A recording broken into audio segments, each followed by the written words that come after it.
لله على الناس حج البيت من استطاع إليه سبيلا ومن كفر فإن الله غني عن العالمين. صدق الله العظيم وبلغنا رسوله النبي الكريم ونحن على ذلك من الشاهدين والشاكرين والحمد لله رب العالمين. إن الله وملائكته يصلون على النبي يا أيها الذين آمنوا صلوا عليه وسلموا تسليما.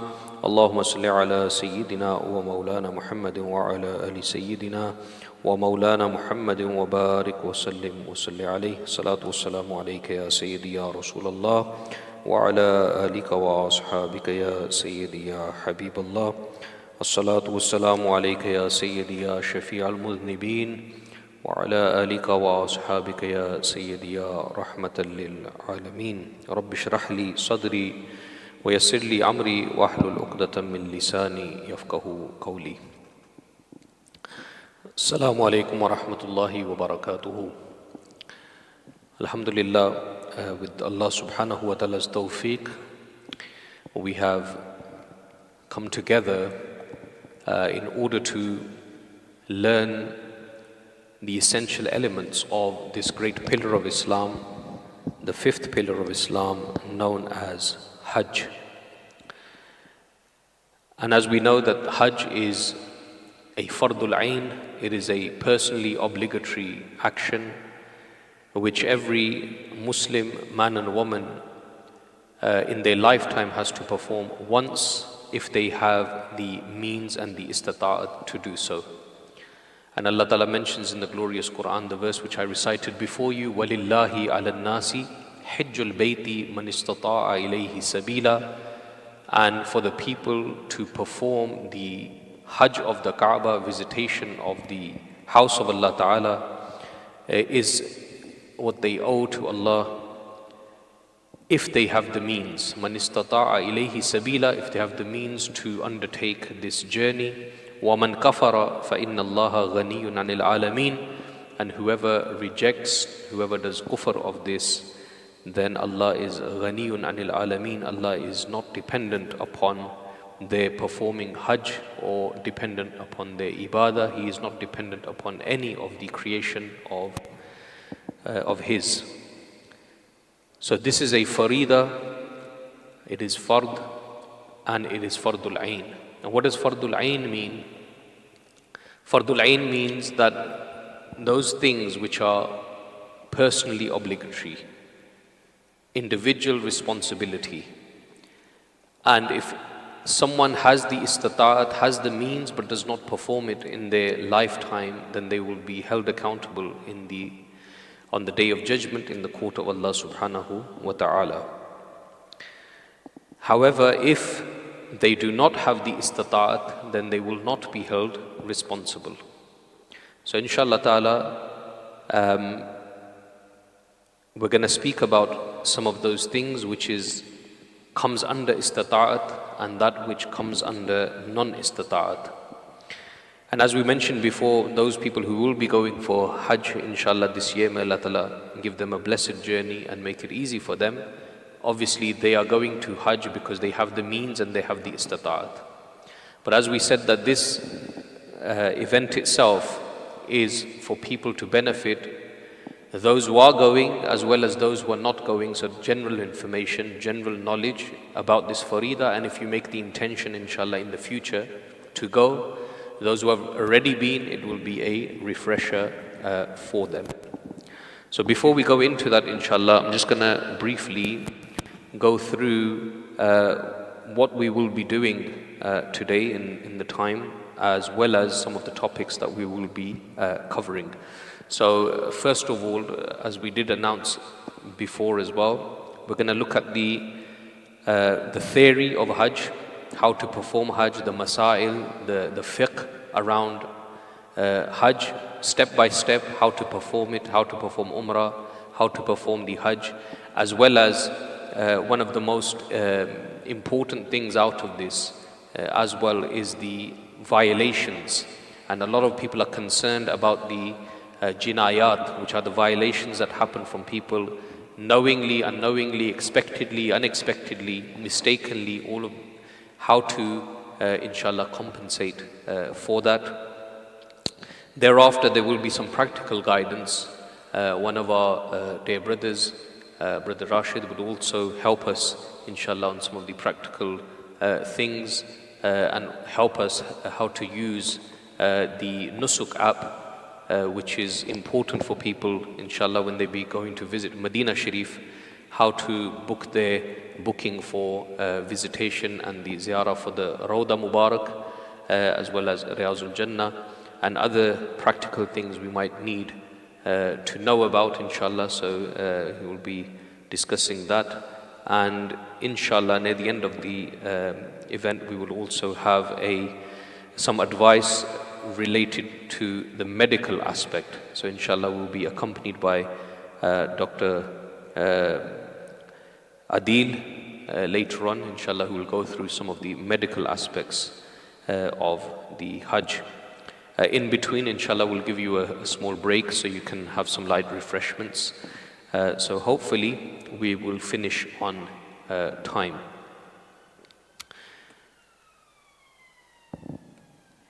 We're not going to go through everything because time is of essence, but some of the topics in this we will cover. What is Hajj? What is the purpose of it? The types of Hajj, who qualifies for Hajj and who is exempted. So when we were talking about the istita'at, step-by-step performance of Umrah, because in Hajj you will need to perform Umrah because you are going from the UK, you will be traveling from far. So people who are in Makkah Sharif already, who are residents, they don't need to perform the Umrah, they can go straight into performing Hajj. But those who travel from outside must perform Umrah as well as the Hajj. So inshallah we're going to talk about that as well. Step-by-step performance of Hajj, and like I mentioned, the offenses, the Jinayaat and their expiation, the kafara. And then at the end, inshallah, we will also talk about visiting the Prophet ﷺ, and if we have time, some of the ziyarat that are there, the sacred places. So as we mentioned, Hajj, this is a pillar of Islam, the fifth pillar of Islam, obligated in the 9th year of after Hijri. So this was made obligation in the 9th year after the Prophet ﷺ migrated. So approximately a year before our Rasul ﷺ departed from this dunya. So therefore our Prophet ﷺ only performed one Hajj in his whole life, and he performed 4 Umrahs in his lifetime. So only one Hajj he performed. Why? Because it was made obligatory 1 year before Rasulullah ﷺ left this world. And as I said, once in a lifetime, if you perform more than this, then this will be nafal for you. This will be nafal for you if you perform it more than once. Once in a lifetime is what is fard. It's not fard every year, once in a lifetime. If you were small, meaning you weren't at the age of puberty, you may have went with your parents in your younger years, and you weren't yet in the age of balughat, in the age of puberty, then that Hajj would not have been accepted from you as a fard. That will be as nafal. So you will need to perform the farz Hajj again. Okay? And as I mentioned, because it's fardul ain, seeking the knowledge of it is also fardul ain. It's personally obligatory. It cannot be an excuse that we didn't know, because if you are going to perform an ibadah, perform a worship, you must know the masail around it. So if, just like for example, if you pray your namaz, you need to know the masail around namaz. It's obligatory upon you. If you do fasting, saum, the knowledge of it for fasting is also fard upon you. Similarly to zakat. So this is why it's important. So meaning of Hajj itself is that you are intending to visit something great. You are going to visit something which is great. And what are you going to visit? You're going to visit Allah's house. And although every masjid is known as the house of Allah. But what we mean by house of Allah is, it doesn't mean that Allah resides there or lives there. What it means is the nisbah. The house of Allah, this is connected with Allah because it's a place of worship. So when we say the masjid is the house of Allah, it means it's the place where Allah is worshipped. That's why we say it's the house of God. So it's a place of ibadah of Allah Ta'ala. But why is the Ka'batullah more specified in this way, that it's the house of Allah we are going to worship? Because number one, this was the first place of worship, first house of God that was built upon earth by Prophet Adam alayhi salam. So inna awwala baytin wudi'a lin-nasi lilladhi bi Bakkata mubarakan wa hudan lil alamin. Allah Ta'ala says, indeed the first house that was built upon earth for mankind or placed upon earth was Kaaba, meaning in Makkah, and it's a guidance for all of mankind. So Adam alayhi salam was the first human being and prophet. When he was sent upon earth, he was commanded to build the holy Kaaba. There's difference of opinion of the ulama whether the holy Kaaba was built or whether it was sent down with Adam alayhi salam. There's a different opinions of the ulama on this, but anyhow, it's the first house of God, the Ka'batullah, the place of worship. It was the first. So this is why there's a special link. And secondly, it's the birthplace of our Prophet alayhi salatu wasalam. Thirdly, all of the prophets, they have come to visit this holy place, the Ka'batullah. And even after they have departed from this world, the prophets still have permission from Allah to visit the holy Kaaba. They still come to do tawaf of the Kaaba.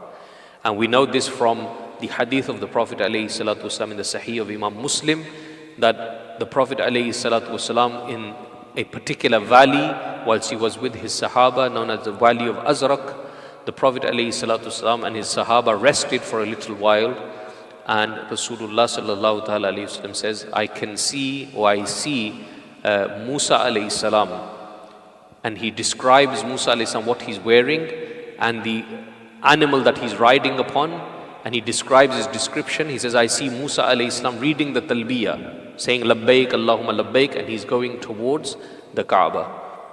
Then the Prophet alayhi salam says, I see Isa alayhi salam, same thing, describes him, his description, physical description, what he's wearing, what he's traveling upon, and he's reading the talbiyah and he's going towards the Ka'batullah. Then he describes Prophet Yunus alayhi salam in the same way. So they still come and do tawaf and still do perform not Hajj, but they come to visit the Kaaba of Allah subhanahu wa ta'ala. And there are many prophets that are also buried around there. So it is said that why is it called Haram? One of the reasons why it's called Haram is because around that area it is mentioned that there are many prophets that are buried there. In some narrations it says 99 prophets, in others it says 300 prophets that are buried around the Haram of the Holy Kaaba. So you're going to visit something great, and when you go there, the intention is very important. The intention is very important for anything. إِنَّمَا الْأَعْمَالُ بِالنِّيَّاتِ. Okay. Niyat is important for everything. It's the foundation of everything. So with what intention are you going to perform this Hajj? So that's the utmost important thing. People can go with various intentions. Some people might go, rather than going anywhere else on a holiday, this year I'll go to Hajj. So some people want to go as a holiday for Hajj, although it's not a holiday, it's a hardship there. Some people say, okay, you know what, let's make a trip out of it. Let's go Hajj first and then we'll go somewhere else as a holiday after that. The intention is not holiday, the intention is ibadah, intention is worship, intention is to fulfill this obligation that is upon us. So that's the intention. Other people might go with a different intention. So it's important in the beginning, with what intention do you go for? So you're going to visit the house of Allah subhanahu wa ta'ala to, inshallah, fulfill your farida as well as the blessings that are there. Now, what does Hajj actually mean? Islamically, it means to perform specific actions in a specific time at specific places.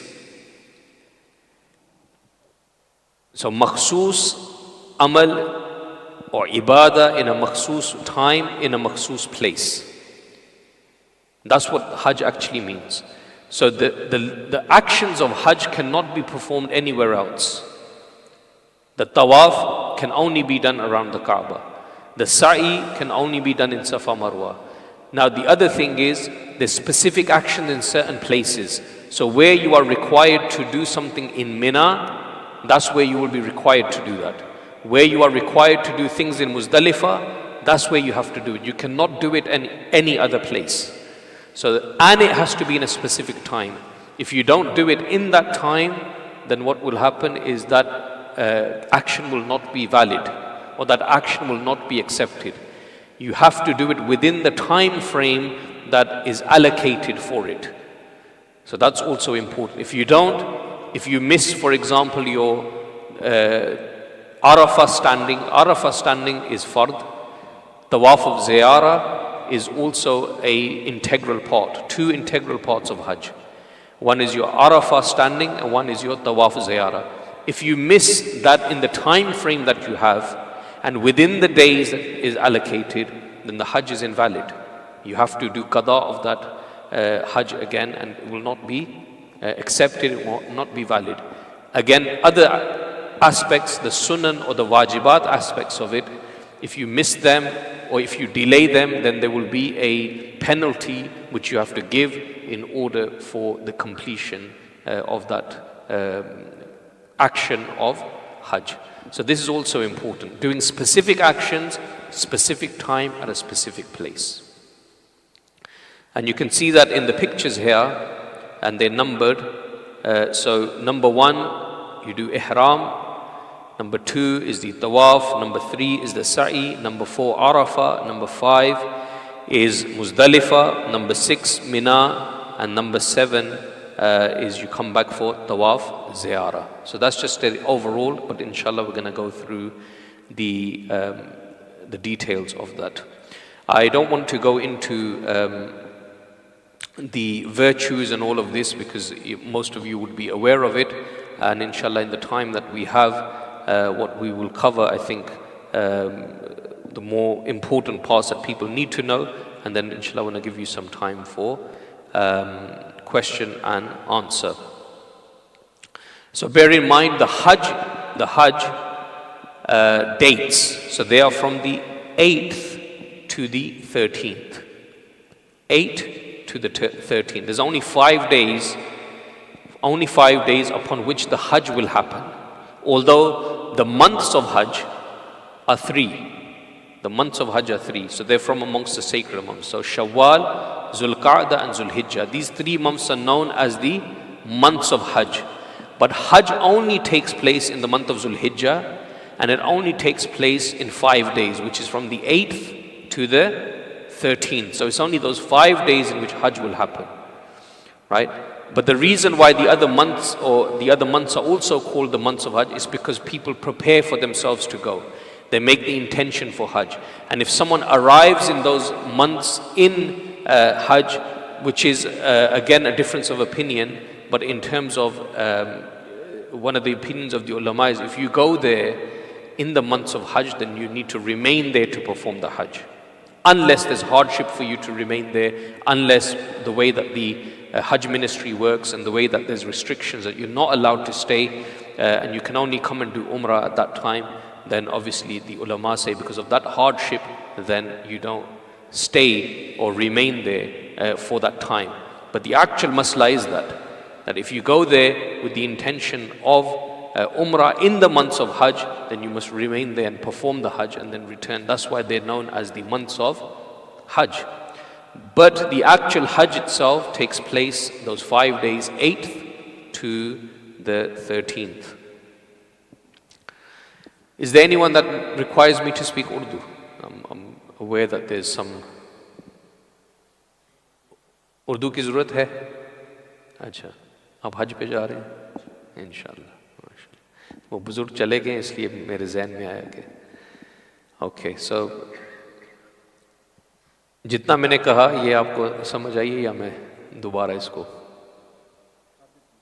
Okay. तो हज का मैंने कहा कि इसके 5 दिन हैं सिर्फ, 8 से लेके 13 तक. तो ये जो 5 दिन हैं हज के, इन दिनों में आपने इहराम के साथ अपना हज करना है। सो इट्स ओनली 5 days, 8 से लेके 13 तक इंशाअल्लाह ताला। तो इससे पहले मैंने सिर्फ यही कहा है कि हज की अहमियत क्या है, हर शख्स पे ये फ़र्ज़ है जो इस्तिताअत रखता हो। तो इंशाअल्लाह हम इस्तिताअत की बात करेंगे।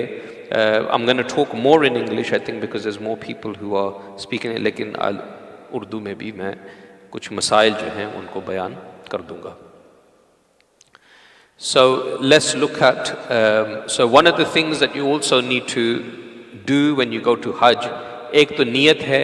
The second is when you go to Hajj, you have to also understand the reason behind the Hajj. What's the philosophy behind it?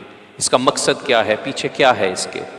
एक तो ये है कि ये इब्राहीम अलैहिस्सलाम, the test that he went through, जो उनकी आजमाइश थी, उसको भी आप याद रखें कि जितनी भी आप जब कंकड़ियाँ मारते हैं, ये भी उनकी स्टोरी के साथ इसका लिंक है। कुर्बानी, this is also connected with profit Ibrahim अलैहिस्सलाम। ये जो सफ़ा और मरवा पे आप सही करते हैं, दौड़ते हैं, या उसके you go back and forth on Safa, this is also linked with Prophet Ibrahim alayhi salam and his family. So when you go there, this should also be in your mind that this is the sacrifices they made, these are the hardships and tests they went through. तो ये भी आपके जहन में हो। तीसरा ये कि वहाँ there's a history of heritage of our Prophet alayhi salam, Islamic history। तो ये भी आपके जहन में हो, जब आप जाएं आपके जहन में हो कि हमारे नबी करीम सल्लल्लाहु अलैहि वसल्लम इन गलियों से गुजरे हैं, यहाँ हुज़ूर नबी करीम सल्लल्लाहु अलैहि वसल्लम की पैदाइश हुई, ये सब भी आपके जहन में हो। So you have a link with the heritage, the Muslim heritage, Islamic history and with our prophet अलैहि सल्लल्लाहु अलैहि वसल्लम, तो इसमें मज़ीद बरकत होगी। तो obviously when you are with someone there, I'm sure there would be someone to help you that what is which place and what ज़ियारा they are। तो वहाँ जो है ये भी आप नियत रखें। So this will help you इंशाअल्लाह ताला। So let's go into the istita'at element that we mentioned. Hajj किस पे फ़र्द है? First of all, a Muslim. We know that as a Muslim, Hajj will become fard upon you. That's the first thing. गैर मुस्लिम पे हज फ़र्ज नहीं है। अगर वो इस्लाम कबूल करता है then obviously हज उस पे फ़र्ज हो जाएगा अगर वो इस्तिताअत रखे। Sane person, the one whose mental abilities, mental faculties are intact। जो मजनून है उस पे हज फ़र्ज नहीं है। जिसकी जहनी तौर पे जो बंदा माजूर है उस पे हज फ़र्ज नहीं होगा। The one whose mental abilities are intact, Hajj will be farz upon that person।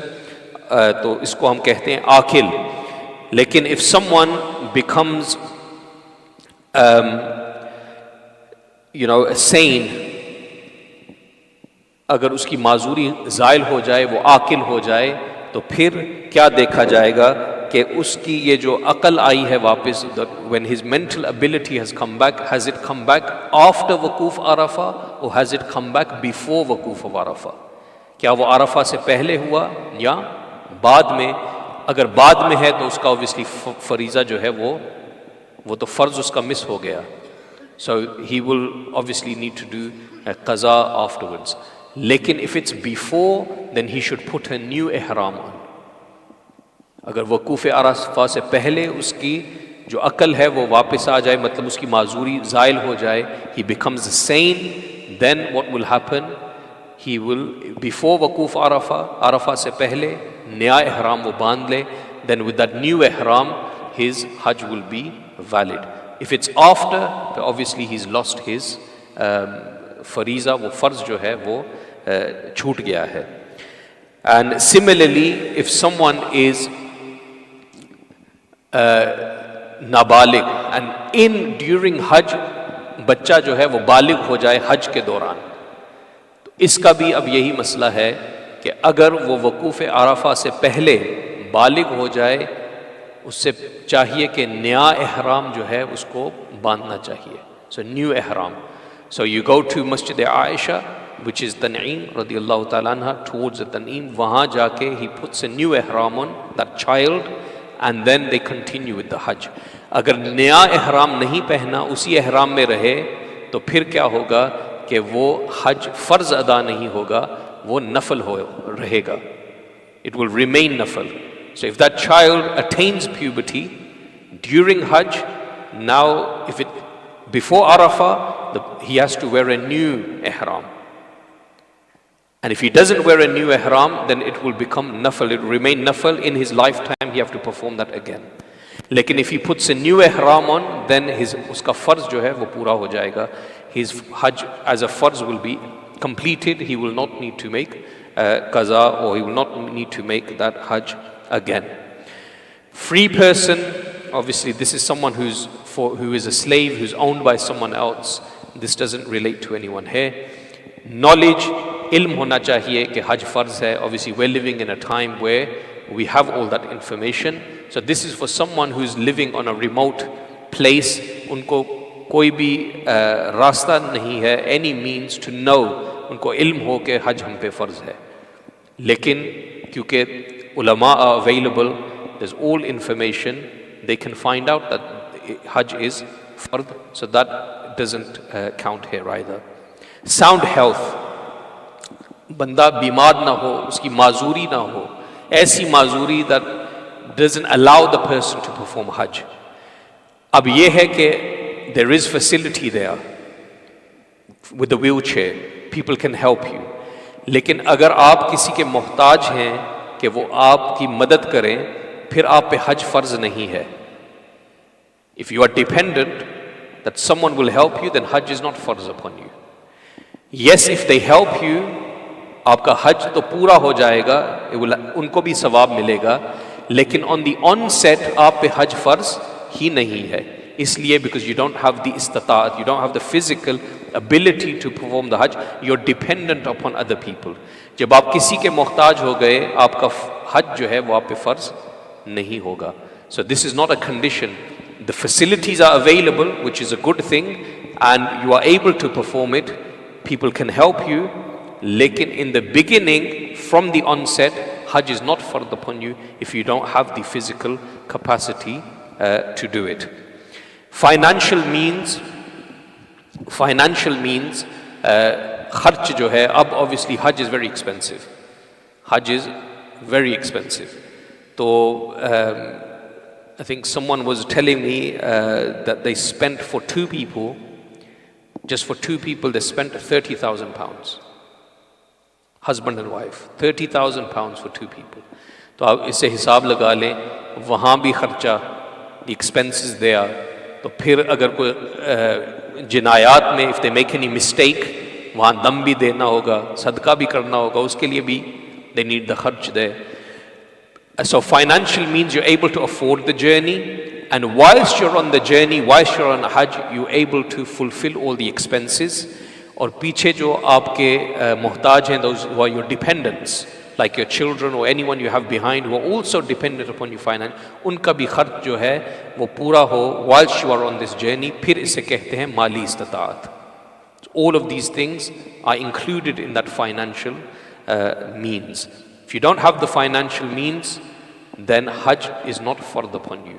हज उस वक्त फ़र्ज नहीं होगा. तो माली इस्ताअत और जानी इस्ताअत दोनों, these are important and these are both लाजिम. Safety, रास्ता जो है अमन वाला हो. There's safety for you to get there. रास्ते में कोई ऐसी रुकावट ना हो. There's no hindrance that will stop you on hajj, or there's any sort of danger to your life, to your mal. So safety is very important. There is a masala known as ihsar. Ihsar कहते हैं that you are stopped from going to hajj. रास्ते में आपको रोक लिया जाता है. You have come to hajj, you've made the intention, you've got the ihram, everything, लेकिन आपको रोक दिया जाता है because of a certain reason. There's a hindrance, there's a danger, you are stopped because of something, could be anything. अगर आप hajj के लिए नहीं जा सकते, the days are now in hajj now, you're not able to go and perform, तो इसको कहते हैं ihsar. Now in this, how to do this, the Quran mentions this as well. अगर कुर्बानी है आपके पास, उस कुर्बानी को आप आगे भेज दें. But obviously no one takes their own animal with them now for कुर्बानी. So what to do is you appoint someone in Mina to do the qurbani for you. Once they've done the qurbani, then you can come out of your ihram, even though you cannot go and perform. But because you're hindered, you need to remain in ihram until the day when you would come out of ihram, which is the day of Nahar, which is Yawmun Nahar. So you appoint someone to do it on your behalf. If you can't do that either, then what you have to do is you have to fast. So how much do you fast? You fast 3 days whilst you are there. In Hajj, the 3 Hajj days you will fast. And then when you return back, you need to fast for 7 days. For the rest of 4 days. So what do? 7 days is fasting. 3 there, and then 4 when you return home, you will need to fast 4 days. If you are hindered, if you are stopped. Inshallah, there will be nothing like that, but if someone finds themselves in that scenario, but most of the time this doesn't occur. अगर कुदरती तौर पे कुछ ऐसा हो, उस वक्त तो ये था कि people used to travel on foot or horseback or camel. Therefore, there was a danger on the way. They might get stopped by highway robbers. There was in terms of danger, in terms of the animals, wild animals. So therefore, safety was something that would be taken into consideration. अब तो ये है कि जहाज में बैठे हैं तो वहाँ पहुँच जाएं. लेकिन if there is anything like this, तो there's a masla called ihsar. Okay? For women only, you need a mahram. So this is a condition for fard. Mahram hona lazmi hai. What is a mahram? Mahram means those male relatives with which your nikah is haram. So people you cannot marry are your mahram, which are prohibited for you. And this is through 3 ways. One is blood relation, one is through marriage, and one is those that become related to you through rada'a. Rada'a means nursing. So these 3, या through blood, खूनी रिश्ते होते हैं, या through marriage, जो शादी के ज़रिए जो रिश्ते बनते हैं, और the third is through दूध पीने से, which is rada'at. So mahram, who are your mahram? You would need to find out, inshallah ta'ala, because I don't have time, I can't go through the whole list of that, who are your mahrams and who are not. But Hajj doesn't become fard on women if they do not have a mahram. Un pe Hajj farz nahi hota if they don't have a mahram. There are in some schools of thought, they are permitting women to go with groups and everything, but in the Hanafi school, in our school, it's straightforward. If there's no mahram, Hajj is not fard. And if you do go without a mahram to Hajj, then you will be sinful. Gunah hoga.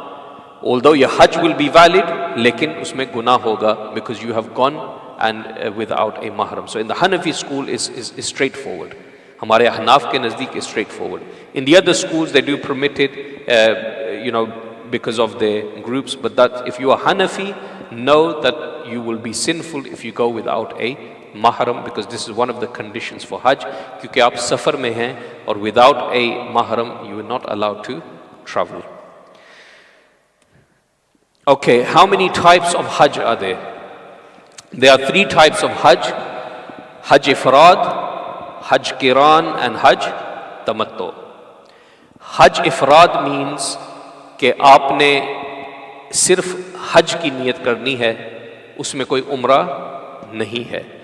हज इफराद सिर्फ उन लोगों के लिए है जो मक्का शरीफ में रहते हैं या वहाँ करीब रहते हैं. So the residents, हज इफराद is only for them. जो दूर से जाते हैं from a different country, so obviously you will be going from here.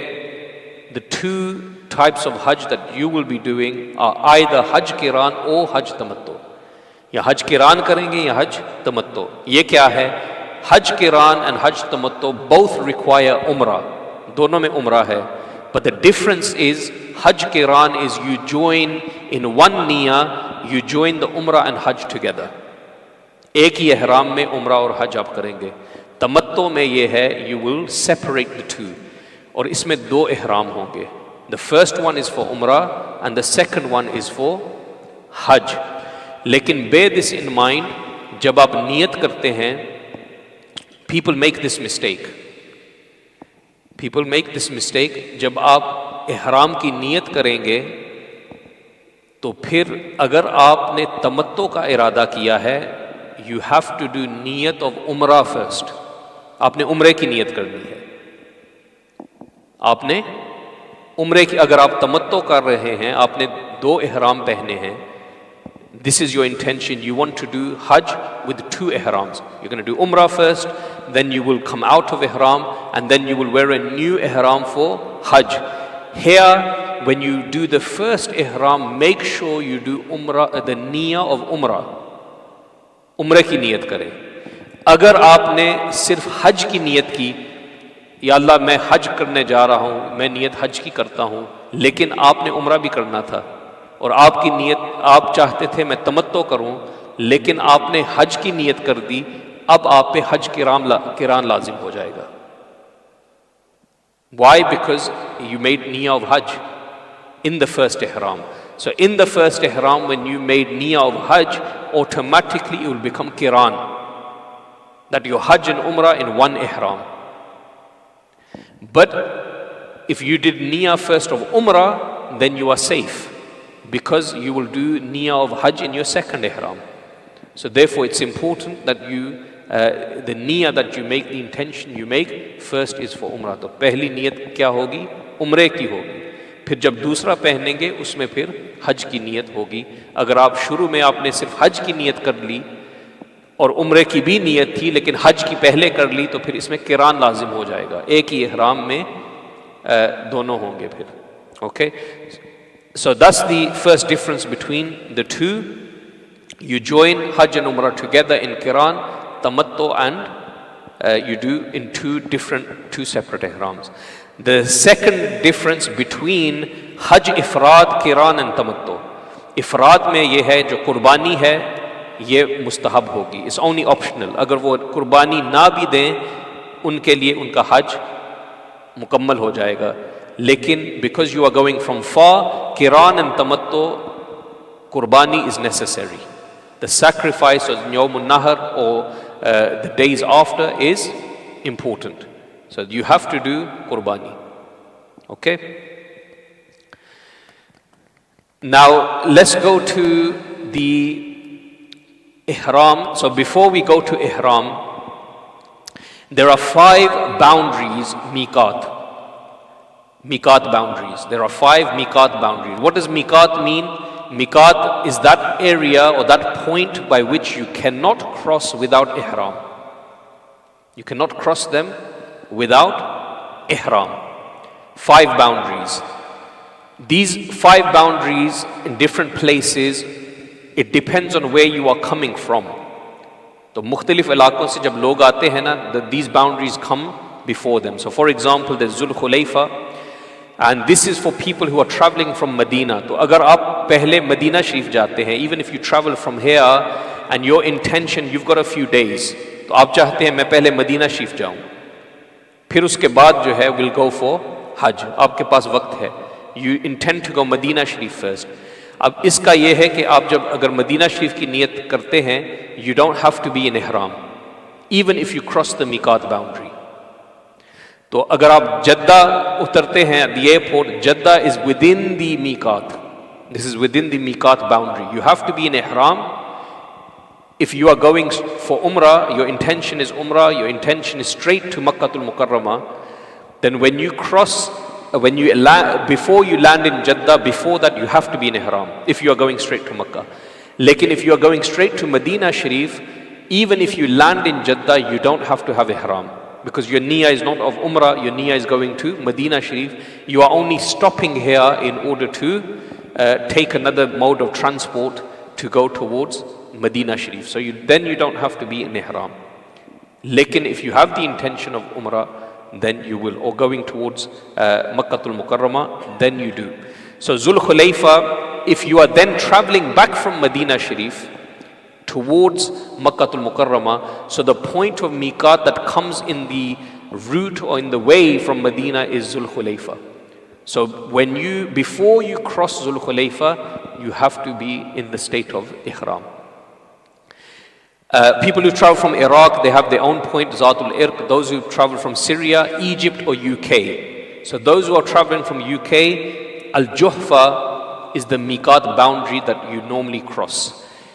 If, for example, you are going via some other route, then it might be they might cross another miqat boundary. So if they cross another miqat boundary, you still have to be in Ihram. Okay? So whatever point of miqat you cross, you have to be in Ihram. तो जो भी miqat की वो है, आपने, you cannot cross without Ihram if you are going towards Umrah or for Hajj. You're going towards there, you have to be in the Ihram. Okay? And these are the different points that are there, the 5 that we mentioned. Now, for Umrah, obviously, because you will be either doing Qiran or you will be doing Tamattu. So first of all, we'll go through Umrah, but before the Umrah, this is a step-by-step that I have here before you. So how to perform the Umrah. The first most important thing is that you have to be in Ihram.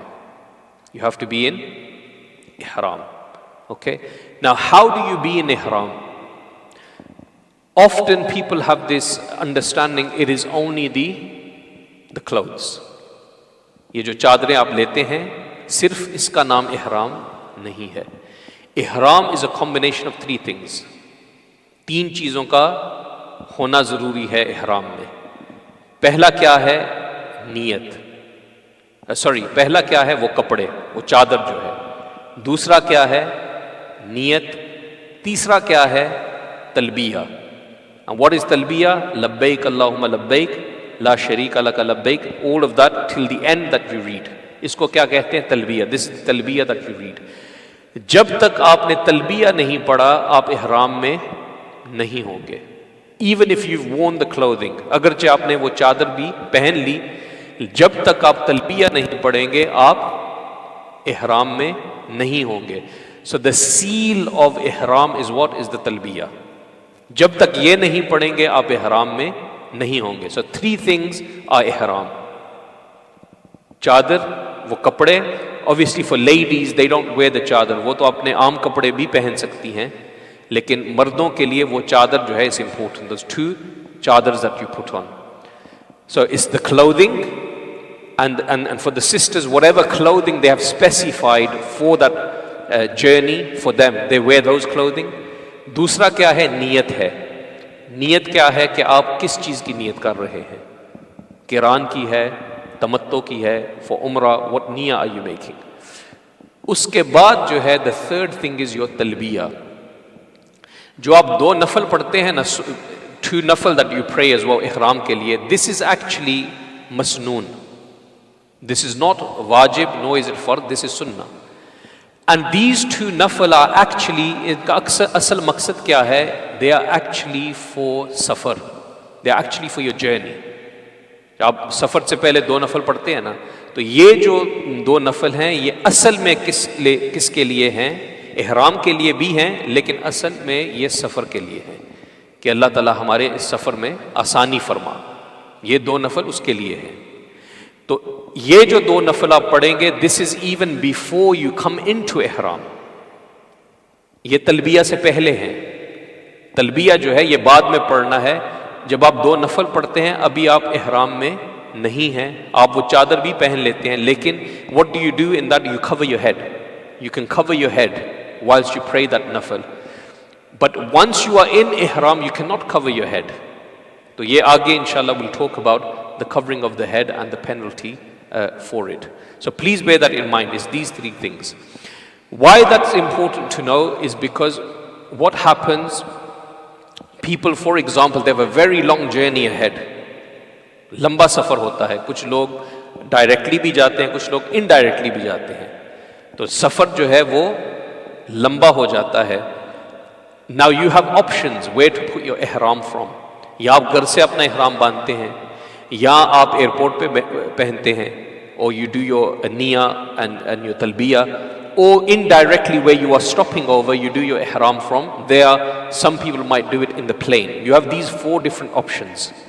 लेकिन आपने, you have to look at yourself.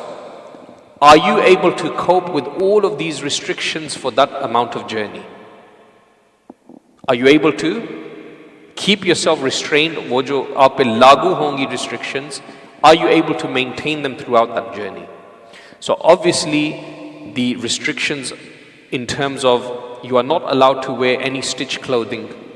You are not allowed to wear anything on top which is stitched. It could be cold. I know it's maybe it's going to be a hot month, but you never know. Or even if you scratch yourself and hair fall out, for every hair you need to give sadaqah. So there's restrictions. There could be something, you might develop a rash or something, and you might need to put something on it. You have to avoid putting anything which is fragrant, anything which has a perfume. But you might not have anything with you, and it's really, painful or whatever, you might need to use. Again, because of that, there's restriction. Because of that restriction, there will be a penalty. So you have to look at the journey, right? And how much you are able to keep yourself restrained. Ab kya hoga? Ab aapne kya karna hai? After you've made that decision, the choice is yours where you want to wear your ihram from. To make it easy, the advice that is given is the more closer you get, the better you do your ihram. For example, if your journey is indirect, then if you have time on that indirect where you will be stopping, do your ihram from there. In the plane, a lot of people might want to do it. It might get busy. You might not be able to. Yes? If you are able to, then that's also fine. In the plane, before you reach the miqat. Or you can do it from home. But what I would advise is this. Because it's a combination of three things, you can put your chadar on, you can put your ihram on, meaning the clothing.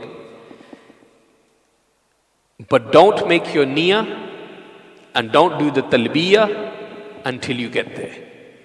At least you've changed your clothing.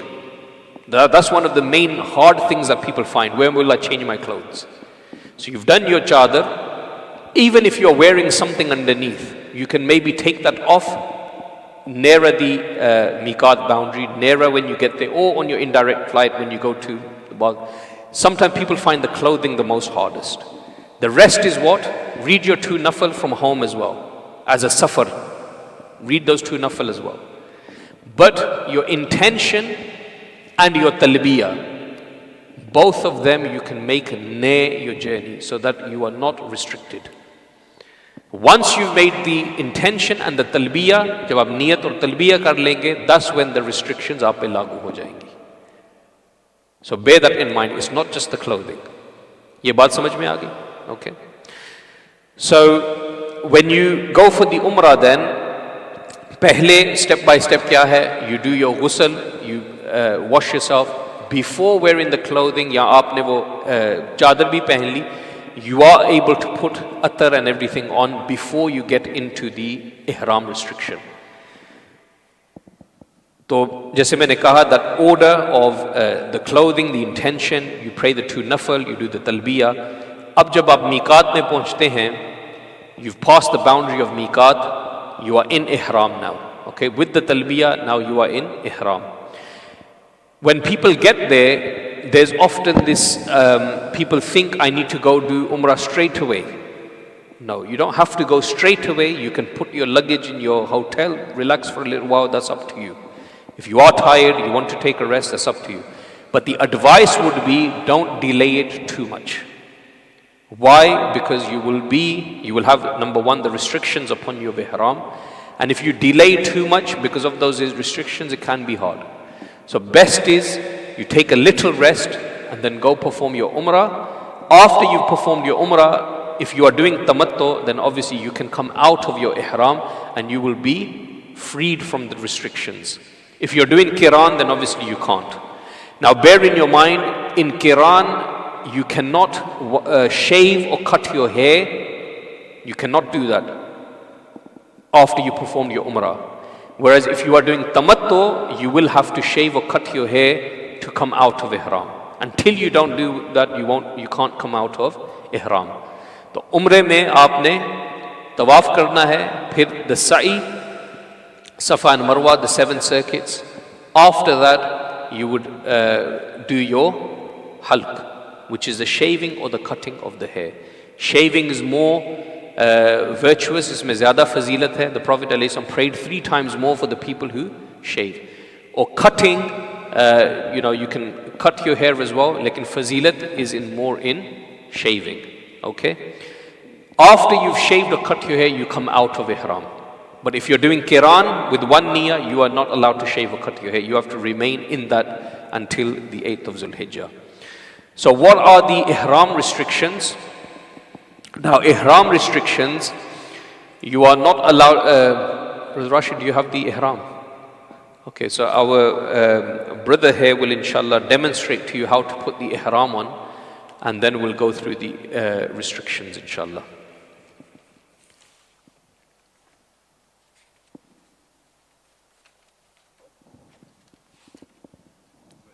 Yeah.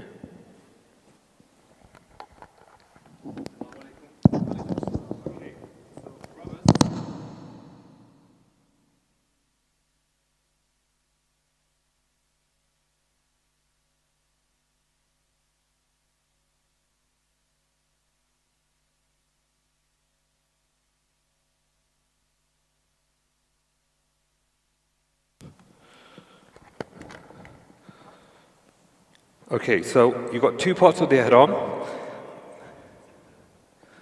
Okay. Is that okay, yeah? Everyone can see me? Okay, so there's 2 parts. The first part is that you wear on the bottom, yeah, underneath. What you do is like a tahmat that people wear, yeah? You have to use the whole ihram properly, so don't keep it like this, yeah? What you do is with one side, first of all, what you do is you open your legs a bit because you need space to stride. The tighter it is, you're going to be walking like a penguin, yeah? And it makes the Umrah a bit longer. So what you do is you do it like this, and then you bring it up like that, and it has to be above your belly button because that's the awrah. Below your belly button is the awrah. When you put it like this, you turn it around, and then over here, you just overlap it again like this. And then what you do is you twist it, but make sure you don't go below your belly button. That's why I said at the beginning, make sure it's higher than your belly button, okay? And when you twist it like this, then you have a belt. Now we don't wear the belt for the intention of keeping the ihram up. It's not part of the ihram, but the belt is there to keep your belongings, your money that you're going to need. You keep it like that. And if you put it on like this, it's tug-proof as well, so it's not going to come off. Then the other side, the other bit, it's like a normal chadar that you just put around you. Okay? Try to get, this is my brother's one, it's a bit smaller, but try to get a bigger one. You just put it like this, and what you do is with this side, you lengthen it from the right, the left put it on your shoulder, and just do that. Okay? The only time you would do ittiba, which is over the uncovering your right shoulder, is when you get to the Kaaba. When you're about to do your tawaf, that's when you do it. Sometimes I see people, they wear it like this in the airport. This is wrong. As Muslims, we should always be covered, but at the time of tawaf, it's the only time when we uncover our right shoulder. And once we've done the tawaf, we have to read 2 nafal of Maqam Ibrahim. Again, once you're praying that, you cover, and then you can stay covered. But only during the tawaf, you uncover your right shoulder. Hope that answers everyone's questions, yeah?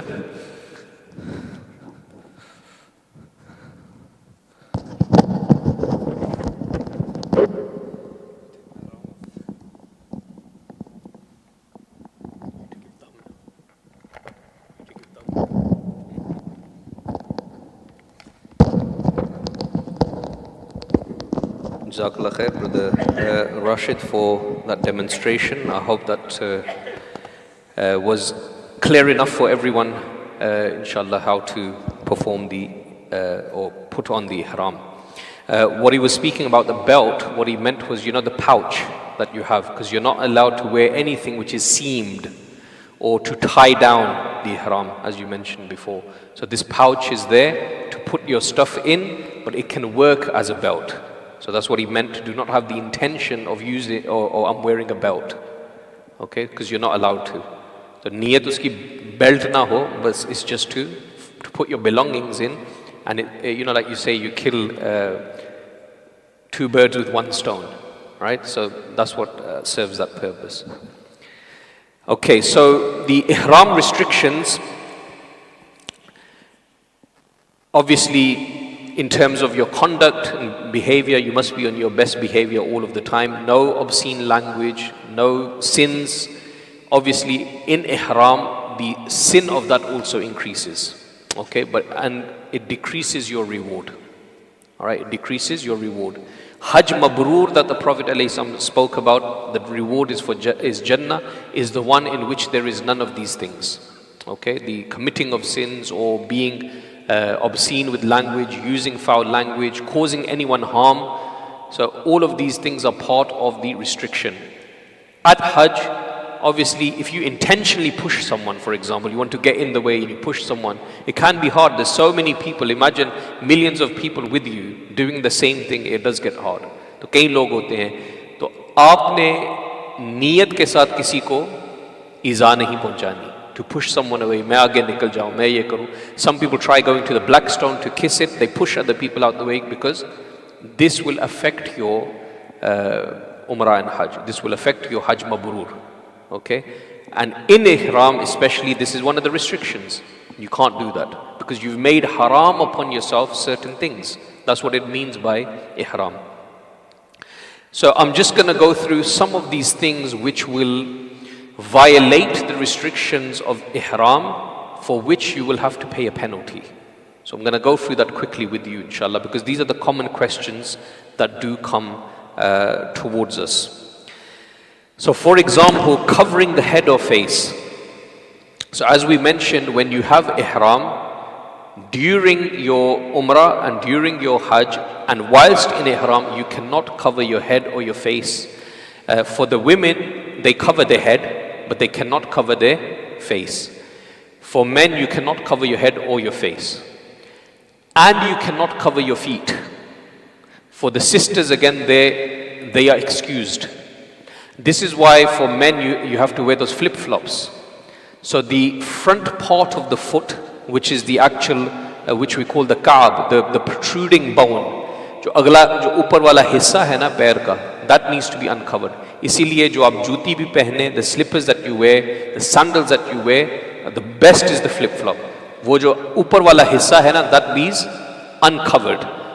If that is covered, now it depends on the time of length that you've covered it for. This is the same for the head and the face. अगर आपने sir को डांपा या चेहरे को डांपा, you have to now look at how long you did it for. If you did it for 12 hours or more, फिर आप पे दम लाजिम होगा. What is dam? When we say dam actually means blood. Dam, yeah. But what it actually means is you have to give a sacrifice of either a sheep or a goat. And that has to be in the age of has to be 1 year old going into its second year. 1 year old going into its second year. That is a dam. And there's another word which is budna. Budna is the sacrifice of a cow or a camel. That only will happen if you do a major violation. And that's only in, when you do tawaf of ziyarah, for example. You do tawaf of ziyarah. In tawaf of ziyarah, if you violate the tawaf of ziyarah, you need to do a budna. Budna is the sacrifice of a camel or a cow. Whereas dam is smaller than that. So if you covered even your feet, so for example, some people have a habit, when they sleep, they cover themselves with a blanket. उसमें अगर आपने अपने चेहरे को डांप लिया, sir को डांप लिया, और अपने पैरों को डांप लिया सोते वक्त भी, and if it was 12 hours or more, आप पे दम लाजिम हो जाएगा. If it's less than 12 hours, then it will be sadaqah. So what is sadaqah? Whenever we say sadaqah, it means sadaqatul fitr, equivalent to sadaqatul fitr. So you would need to give sadaqatul fitr to one miskin, or equivalent to that you give as charity. If it's less than 12 hours, if it's more, 12 hours or more, then there is a dam. How much of the head do you cover? Either it's complete or a quarter. अगर एक चौथाई हिस्सा भी sir का आपने डांप लिया, and if it was less than 12, even if it was for a moment, there will be sadaqah. So if it was more, 12 hours more, then dam. Similarly for the sisters, if they cover the face, 1/4 of the face or more, and same restriction, 12 hours or more, then it will be dam. Less than that will only be sadaqatul fitr. Is that okay?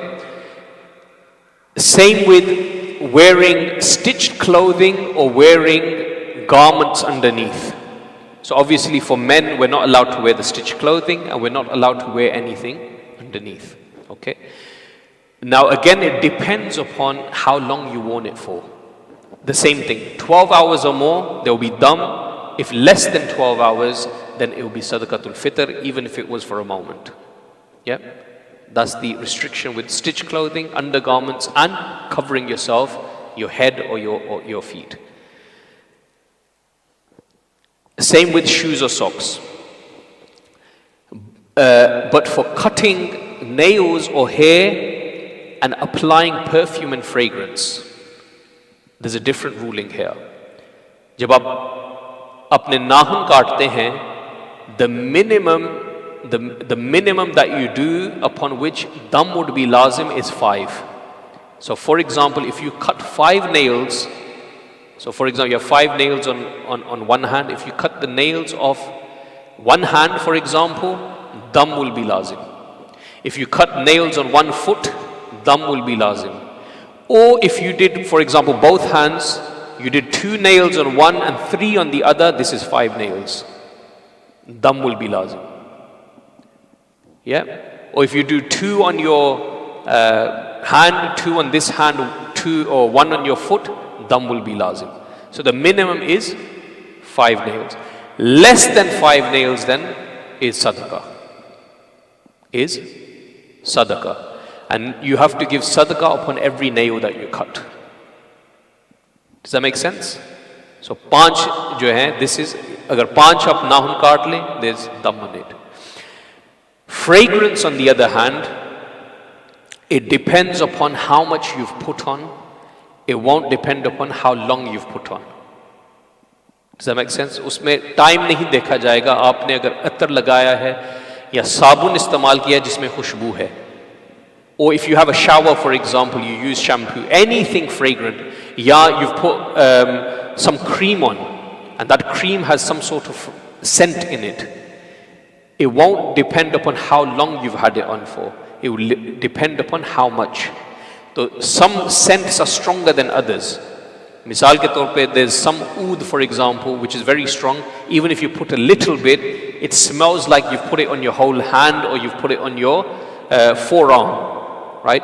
So if that is so strong, even if you put a little bit, but the smell covers a whole limb, you will have to give dam. Ye samajh aayi baat? So even if you put a little bit, if you wash your hands with soap, even if it's accidentally, you will need to give. It depends now how much of that. If it was that you washed your whole hand with it, you covered your whole hands with it, then you will have to give dam. If it was less than that, just a few fingers, 1 or 2, and you remembered, then it's only sadaqah. Or if you put a fragrance on, just say a speck of it, but the smell isn't that strong, then it's only sadaqah. It won't be dam. So it depends upon how much was covered. A whole limb, and a limb we mean hand, forearm, a foot, all of this comes under an organ. Okay? So it depends upon how much you've done. The other question we get sometimes is, for example, someone's got a rash, someone's, needs to put a cream on. You can get certain lotions or creams or even Vaseline which are scentless, but you'll have to find them, you'll have to search for them. But if you cannot find anything and the only thing that you have is that to help you reduce the problem that you have, the rash or the whatever it is, and you cannot do without it, now what will happen here? Ab majburi ki wajah se hai. And this is the same for cutting hair as well. If you cut hair, it depends on how much you've cut.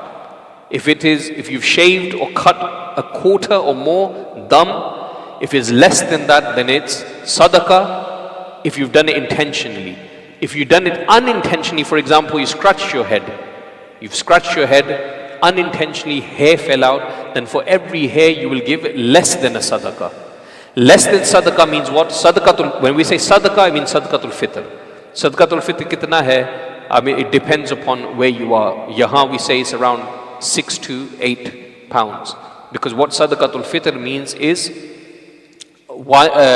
how much a person can have in 2 meals, right? And if you work out according to the weight of the barley or the dates, then it's approximately 2.5 kilos. 2.5 kilograms, whatever that would cost where you are. For example, if it's in Makkah al Mukarramah, what is the value of 2.5 kilos of that, of the weight of that, yeah?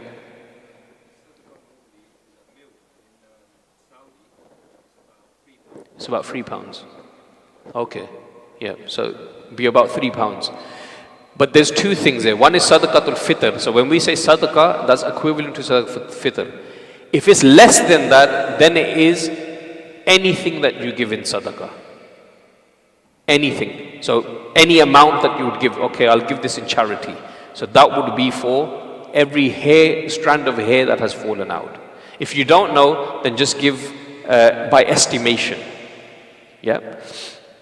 Now, if someone has used something, a cream, has used or cut their hair, or they've worn clothing because of an illness, because of a need, किसी मजबूरी की वजह से उन्होंने बाल काटे हैं, cream लगाई है, या उन्होंने कोई कपड़े पहने हैं because of a illness or a reason. Now you have different ways in fulfilling it. You have an option. And what is that option? The option of that is, if for example it reaches to a stage where you have to give dam. Agar if it reaches a stage where you have to give dam, right? So for example, you had to shave all of your hair off. Yeah? Or you had to apply cream to one limb. Or you had to wear the clothing, the stitched clothing, in order to protect yourself from whatever it could be, worst case scenario. You know, if you didn't cover that because of the heat of the sun or whatever, it would have made it worse. And you had to cover it. Then, even if the time period, like I said, 12 hours or more. So dam is lazim. If dam is lazim, but you did it because of a necessity, because of this need, because of an illness or whatever it is. Now you have 4 options. What are the 4 options? You can either give the dam, or you can give sadaqah. Now this sadaqah will be either 3 sa'a of wheat or 6 sa'a of raisins or barley. This works out to approximately 13.5 kilos. So equivalent to that, the sadaqah. Or number 3, your option is you feed 6 miskeen, feed 6 poor people. Or the 4th option is you have to fast for 3 days. This is only if it's because of an illness. Majburi ki wajah se. You have these 4 options. If it's dam lazim, then you have an option to do these. Either give the dam, you fast 3 days, or you feed 6 poor people, or you give sadaqah of approximately 13.5 kilos of 3 sa'a of wheat or 6 sa'a of raisins or barley, which is approximately 13.2 kg. Lekin if it did not require a dam, only sadaqah, it was only sadaqah that was required, then you have 2 options. Either you give sadaqatul fitr, or you fast for 1 day. Sadaqatul fitr, or you fast only 1 day. That's if dam is not wajib. Agar dam wajib tha, to ye aapke paas 4 options hai. And if it was sadaqatul fitr that was wajib, because aapne majburi ke tahat ye cheezein ki hain, then you either fast 1 day or you give the sadaqatul fitr. Okay, so I'm not going to go too much into this now, because I think It's getting a bit too much for you guys to retain that information. Lekin this is one of the most important things. So it would have been good if you had, notes or written things down. Let's go to the step-by-step Hajj, inshallah ta'ala. Let's cover this. I think this is what most people are wanting to know. So step-by-step Hajj now. So once you've performed your Umrah, jab aapne Umrah kar liya, if you are doing tamattu, you will need to put a new Ihram on. Agar aap Hajj tamattu kar rahe hain, then you have to wear naya Ihram. If you are already doing Qiran, you don't need to put a new Ihram. Now for this new Ihram, you do not have to go outside of the Miqat boundary, and you do not have to go where we say is the Masjid Aisha radiallahu anha, which is Tan'im, right? You do not have to go there in order to put a new Ihram on. If, for example, during the Hajj days haven't started yet, agar aapne Umrah kiya hai, the first one, you're out of Ihram, ab aap chahte hain ki main mazid Umrah kar lu, waqt hai aapke paas. Then what you can do is you can go to Tan'im, put a new Ihram on, perform another Umrah. अगर आपके पास वक्त है, नहीं है, आप जितना मर्जी तवाफ करें, whatever, outside of ihram, that's fine. But when the day of Hajj comes, you don't have to go there to Tan'im. You can wear your new ihram within the masjid. Masjidul Haram में भी आप पहन सकते हैं, या if you are in your hotel, आप वहाँ से भी पहन सकते हैं for the Hajj. Okay, so you don't have to go there. So that's on the 8th of Zulhijjah. 8 Zulhijjah ko, the first thing you will do, if you are doing Hajj Tamattu, you will put your Ihram on. You don't need to go outside to put your new Ihram, you can put it on from there. Then what you do is Tawaf Qudum. So in Hajj there's 3 Tawafs. There's 3 Tawafs. One is Tawaf Qudum, which is the first Tawaf on the 8th of Zulhijjah. The second is Tawaf Ziyarah. This is the most important. This is Farz. This happens off on the day of Yawm al-Nahr or the 2 days after. You have been given from the 10th to the 13th, you are given that time. Tawaf Ziyarah. Ye farz hai. If you don't perform this, your Hajj is invalid. The third Tawaf is known as Tawaf al-Wida or Tawaf al-Sadr. Tawaf Wida is farewell Tawaf. This is for people who've come from far. So obviously you're coming from here. The third Tawaf is wajib. You need to do a last tawaf to leave Makkatul Mukarramah. So the first tawaf, which is Qudum, and the last tawaf, which is Tawaful Wida, both of them are for the respect of the Kaaba. So obviously you honor the Kaaba with your first tawaf. That's your Tawaf Qudum. The people who live there, they don't have to do Tawaf Qudum. Ab Tawaf Qudum jo hai, ye sunnah hai. It is sunnah. Even if you miss this, आपके हज पे फर्क नहीं पड़ेगा, लेकिन आपने एक सुन्ना element you've missed. सवाब में कमी होगी. Yes? So when you leave something sunnah, it means it's makruh, it's disliked. सवाब में कमी होगी, लेकिन हज जो है, it's fine, your hajj is still valid. Because you still have to perform the other rituals. So Tawaf Qudum, now in this Tawaf Qudum, bear in mind, you have an option. What is the option? The option of doing Safa and Marwa. Safa and Marwa. इस तवाफ के साथ अगर आप Safa Marwa करते हैं, if you do Safa and Marwa with this tawaf, you don't need to do Safa and Marwa in Tawaf Ziyarat. Okay? Tawaf Ziyarah, you don't need to do Safa and Marwa. But if you don't perform Safa and Marwa in Tawaf Qudum, you will have to do it in Tawaf Ziyarah. And in Tawaf Wida, there's no Safa Marwa. Okay, there's no Safa Marwa in the last Tawaf. That's just a Tawaf, your farewell, and that's it. Tawaf Qudum, you have option, Safa Marwa. If you do it, you don't have to do Ziyarah. And if you don't perform it, you have to do it in Tawaf Ziyarah. Okay? The best option would be, do your Safa and Marwa with your first tawaf. Because Tawaf Ziyarah, you will be tired. Because a lot of people will be coming for that.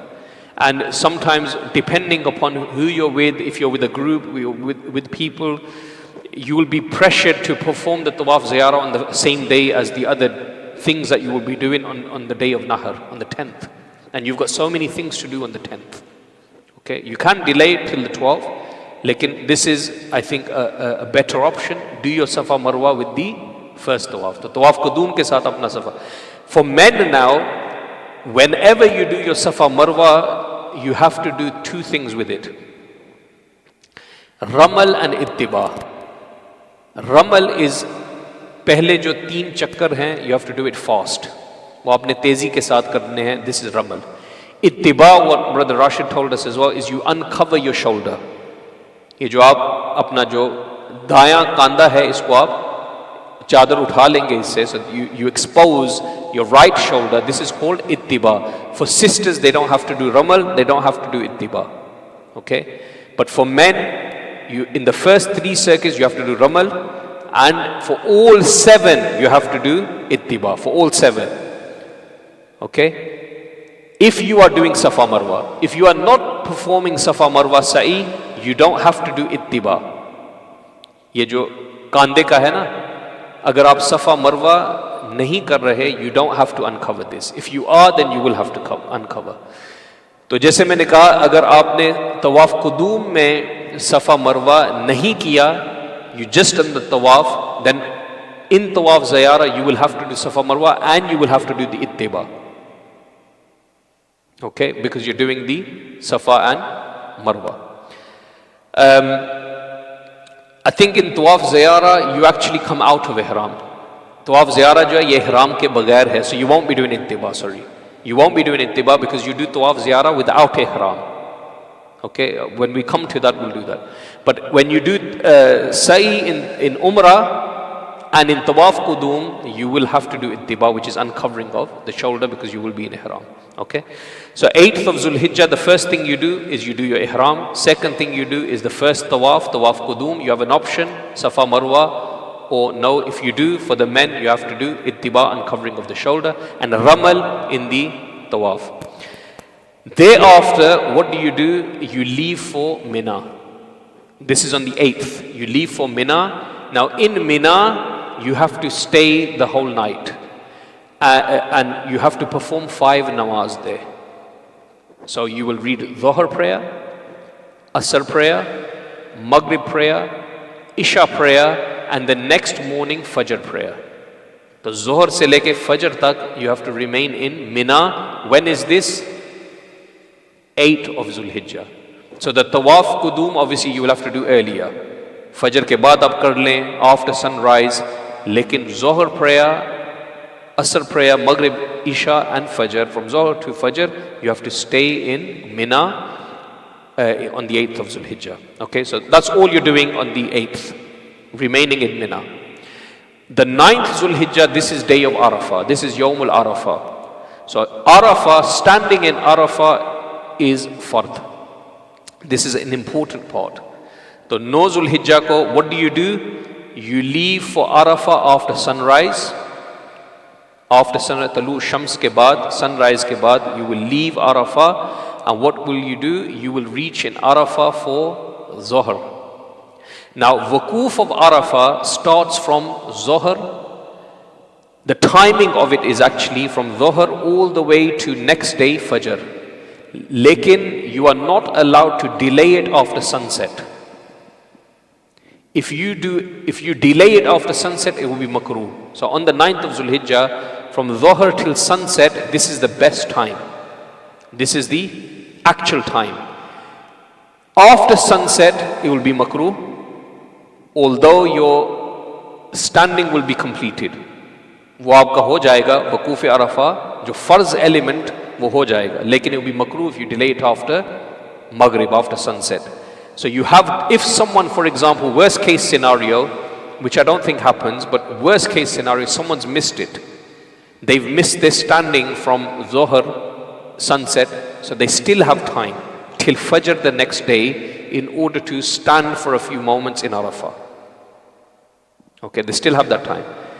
Lekin if they've completely missed it the next day as well, up to Fajr, then their Hajj is invalid. The Hajj is batil. Okay?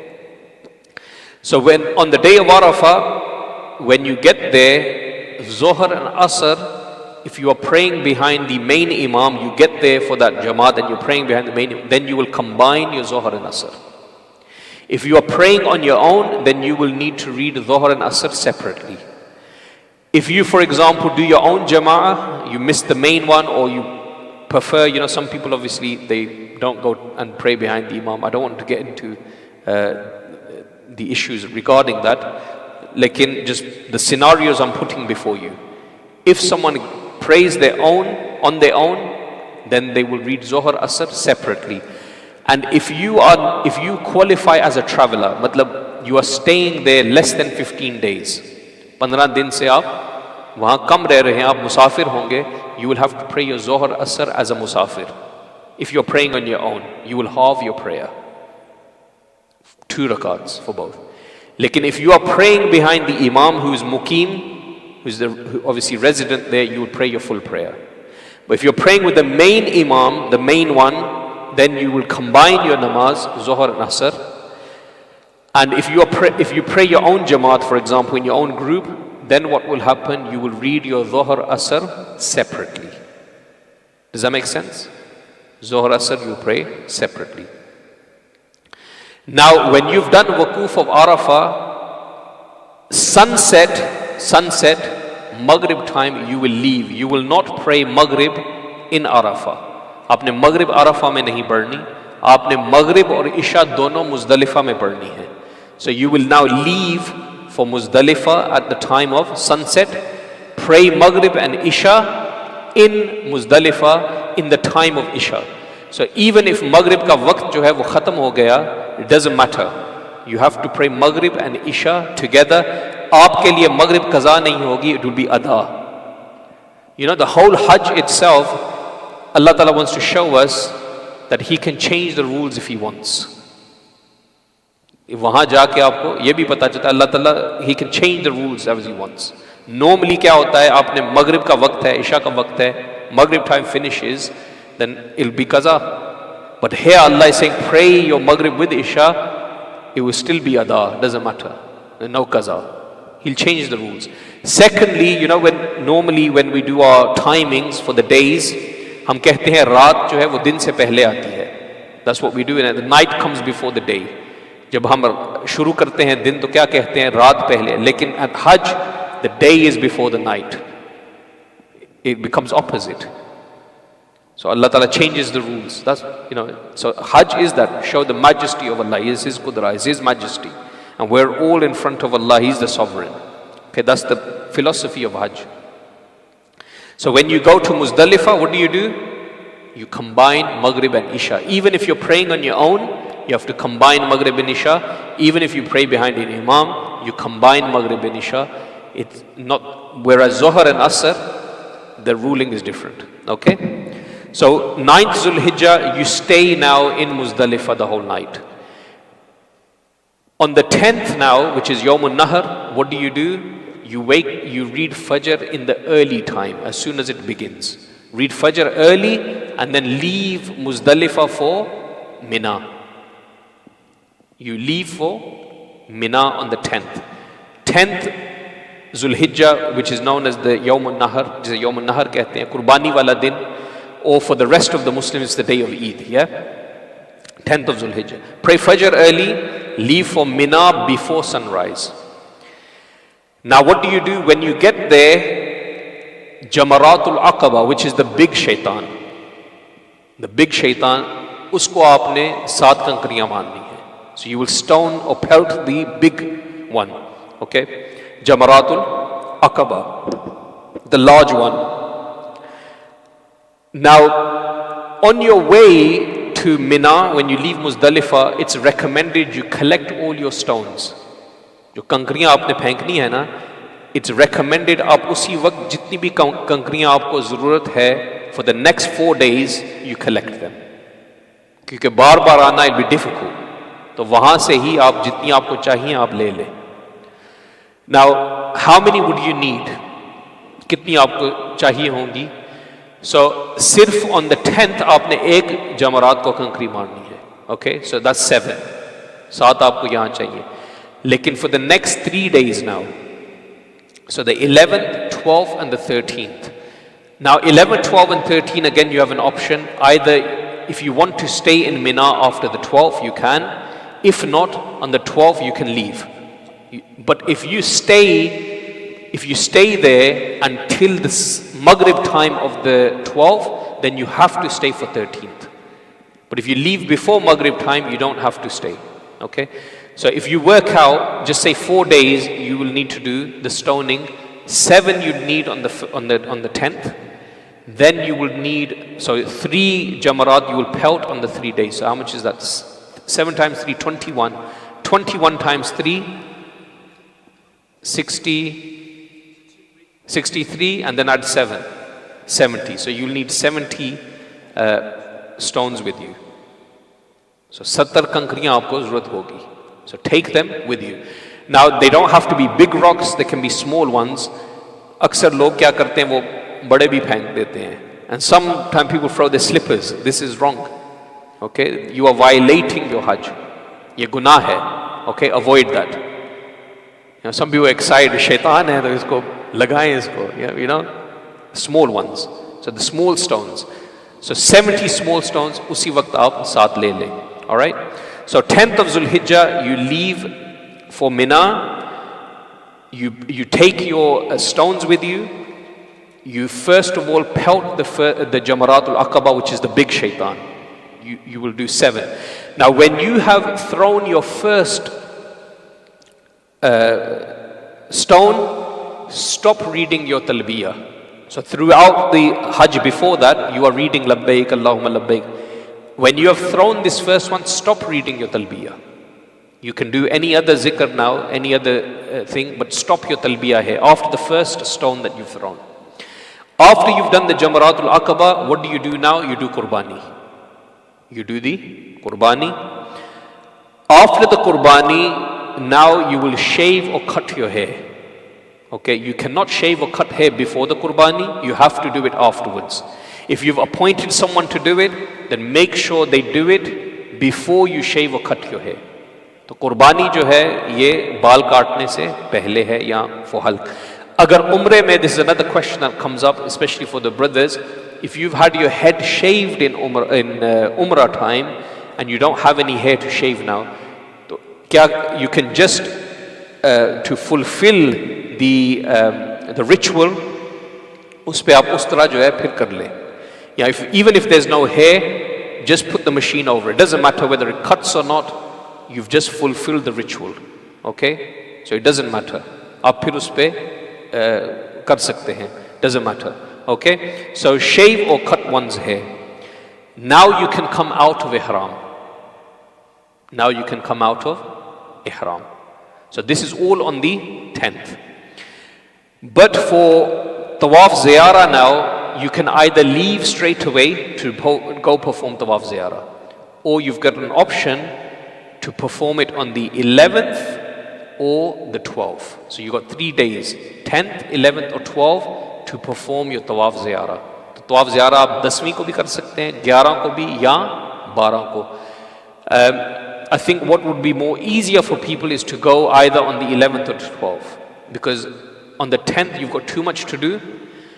One is you'll be tired, and maybe a lot of people will be going, unless you're restricted on time, your group is also going, so you're pressured to go with them. But 10th is a very, very packed day. Yeah, so you've got the stoning to do for one, then you've got a Qurbani, shave or cut your hair, and then go for Tawaf Ziyarah. So because I said Ihram you're out of now, so your restrictions the Ihram ki wo aap pe nahi hai ab. The only restriction remains is that you cannot have any relations with your spouses. Okay, so that's the only restriction left. That will not be lifted until you don't do Tawaf Ziyarah. Okay, but the rest of the restrictions, applying fragrance, applying attar, perfume, or wearing your normal clothing, covering the foot or whatever, all of these restrictions are now lifted after shaving or cutting your hair. तो 10वीं के बाद जब आप Hulk करवा लेंगे, उसके बाद ये जो ihram की restrictions है वो it will be lifted. So you go to do tawaf ziyarah. So when you do tawaf ziyarah, as I mentioned, if you did not do sa'i, if you did not perform safa marwa in the first tawaf, you will have to do it here. Okay? If you had already done it, only the tawaf, you don't have to do sa'i. Lekin bear in your mind, one thing I missed, with every tawaf, meaning the tawaf that you do, tawaf qudum hai, or if it's umrah tawaf, tawaf ziyarah hai, you have to do 2 nafal of maqam Ibrahim. Okay, you have to perform the 2 nafal at maqam Ibrahim, because ye jo 2 nafal hain, these are connected with the tawaf. And these, although in performance, although jab aap padhte hain ye nafal hain, lekin inka jo hukam hai tawaf ke saath wajib hai, ye aap pe rahega. If you cannot read it there, agar aap wahan nahi padhte zawal time, because you can't perform prayer at certain times. There's 3 restricted times, jise hum zawal times kehte hain. If you cannot, if it's that time aap nahi padh sake, jagah aapko nahi mili around the hatim or near the maqam, aap us masjid mein kahin bhi padh sakte hain. You can perform those 2 nafal wherever. Agar aapne nahi padhe, you didn't, even if you come home, aap वापस भी आगे आपको यहाँ पढ़ना पड़ेगा, because वो आप पे रहेंगे. Does that make sense? They will remain upon you. Although they are nafal, लेकिन उनका हुक्म तवाफ के साथ है. So they are wajib with the tawaf. So whether it's tawaf qudum, ziyarah, you have to do the 2 nafal of maqam Ibrahim. If you miss it, there's no penalty. इस पे कोई दम भी नहीं है, इस पे कोई, so it is not in that sense that you have to perform a penalty for it, but what it is, it will remain upon you to perform. ये आप पे रहेगा. जैसे आप सजदा साहब करते हैं ना, तो सजदा साहब का हुक्म क्या है, आपने उसको करना है. It becomes वाजिब क्योंकि उसका हुक्म हुआ है. So similarly, मकाम इब्राहिम के जो नफल है, इसका हुक्म हुआ है रब से. वत्तखज़ू मिन मकाम इब्राहिम मुसल्ला. तो हुक्म जो है ये, it gives the ruling of wujub, of something which is necessary. So just as sajda to sahab jo hai, wo aap pe rahega. You have to do it, whether you do it at that time or whether you do it later on. So similarly with this, it will remain upon you, whether you do it straight away or whether you do it later on. Okay? So after you've done tawaf ziyarah, you return to Mina. Same day. So for the 11th, you have to be back for Mina. You done tawaf ziyarah, you have to straight away come back for Mina for the 11th. If you have not gone for tawaf ziyarah, then what do? You go straight to Mina. Yeah? No, you're already in Mina, sorry, because you did the Qurbani, so you remain there. Qurbani, everything is Mina. If you've gone for tawaf ziyarah, then you have to come back to Mina. If you haven't gone for tawaf, you remain in Mina. Okay? So when you are in Mina, what do you do now? After Zawal, meaning the beginning of Zohar time, you pelt the 3 jimar, the 3 shaitans, unko phir dobara aapne kankriyan marni, all 3 of them. So how do you do it? You start off with the smallest to the largest. Smallest to the largest. So you have Jamaratul Sughra, Al-Wusta, and then you have Aqaba. Okay? You have the small one, middle one, and the big one. So you do that. So 7 at each. Make sure you don't throw all 7 at one time. Ab 7 kankriyan jo hai, ek baar nahi maar sakte. That will only count as 1. You have to do separately. You have to throw 1 separately 7 times. Okay? So 3 you have to do. Ab the timing for the pelting is from after Zawal to sunset, till Maghrib time. Now the 12th Zulhijjah, you can now 11th you can go to Tawaf Ziyarah, but when you go to Tawaf Ziyarah, if you haven't done it on the 10th, you must return again to Mina for the 12th. If you haven't gone, you can remain in Mina and you do your 3 jimar again, the shaitans again, the pelting of it in the same order, 7. Now you can leave for Tawaf Ziyarah if you haven't done it. Okay? But if you haven't, if you've already done it, now you have the option to remain there for the 13th day, or you can leave.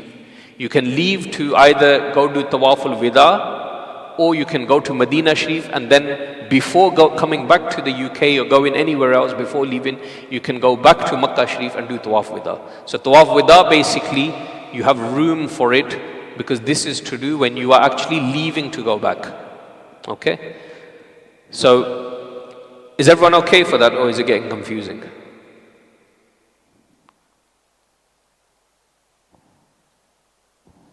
Sisters, are you okay with that? Yeah? Yeah. No. One compulsory tawaf. Tawaf ziyarah. Yeah. There's 3, yeah. Yeah.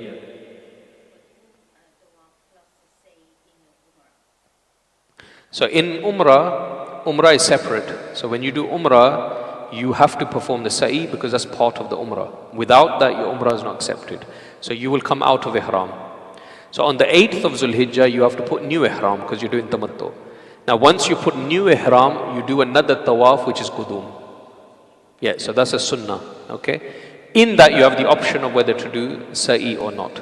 Okay? So it won't cover because of the Umrah. Okay? Does that make sense? Yeah.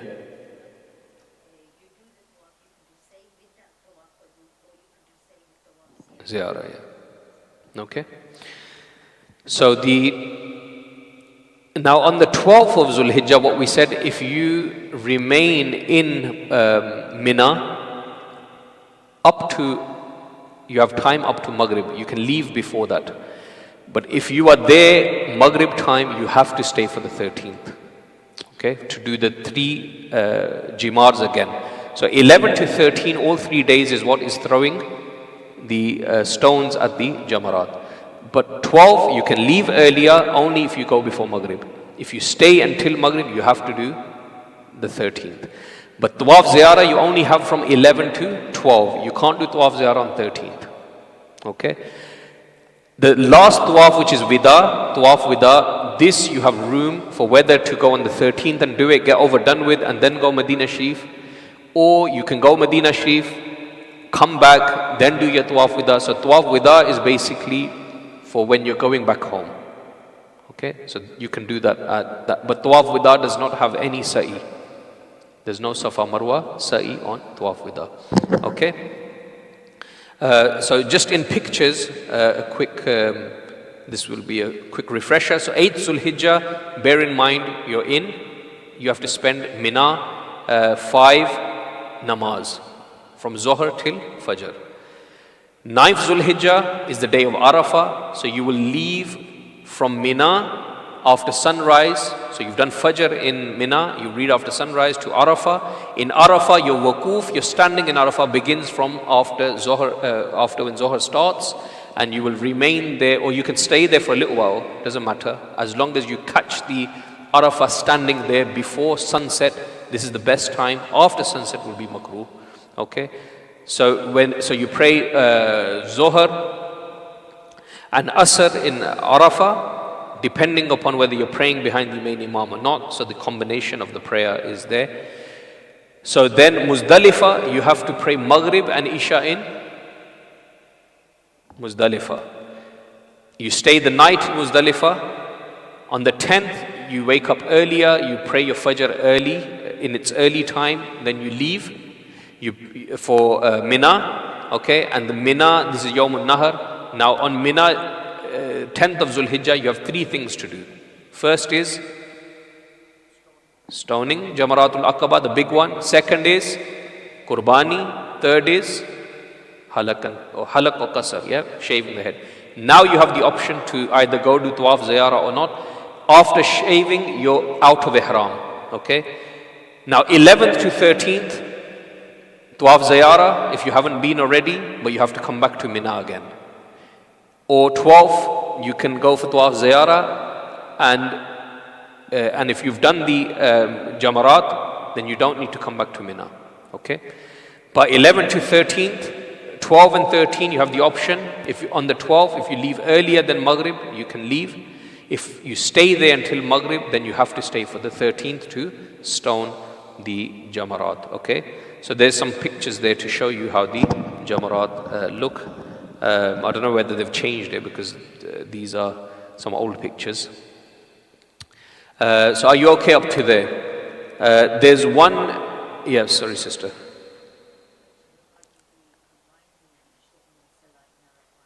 Yeah.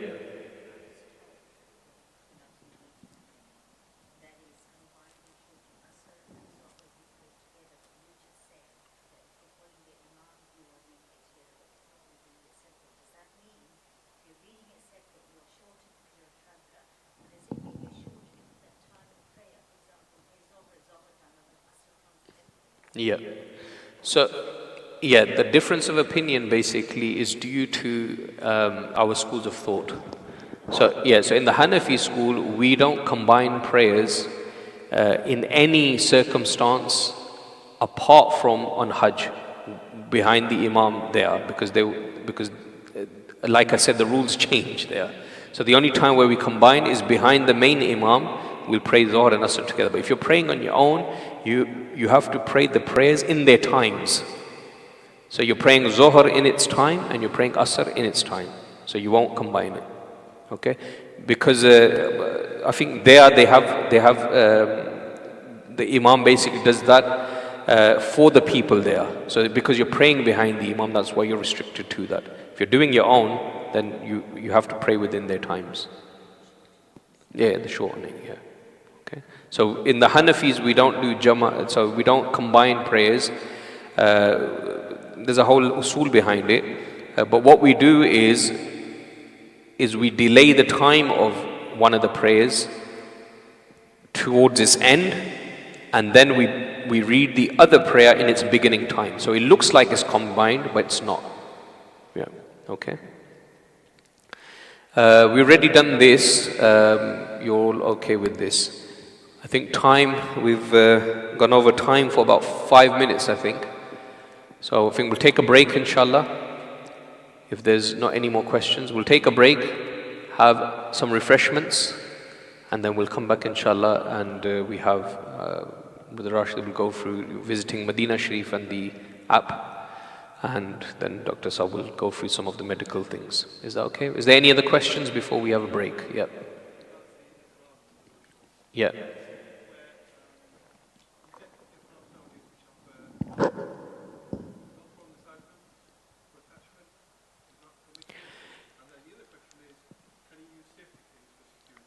Safety pins you're allowed, but with the Velcro I'll be a bit wary because it depends on if it's stitched. If it's stitched on it, then okay. If it's glued, then it's fine, as long as it's not stitched. Yeah. So stitched or anything seamed, you can't do. Yeah. Yeah. So the bag, yeah. Yeah, because that bag is the purpose. Were you there when we were doing the Ihram? So the purpose is for that. The intention is not, you're not using it to tie down the Ihram. The bag, your intention is for personal belongings. But you can use it to secure your Ihram, but the purpose is not to secure the Ihram, the purpose is to wear it for belongings. Okay? So that's the, yeah. There's one question for the sisters which normally comes up. I mean, the sisters didn't ask. This is related to, the hardship that sisters have in their monthly. If, for example, that occurs on Hajj,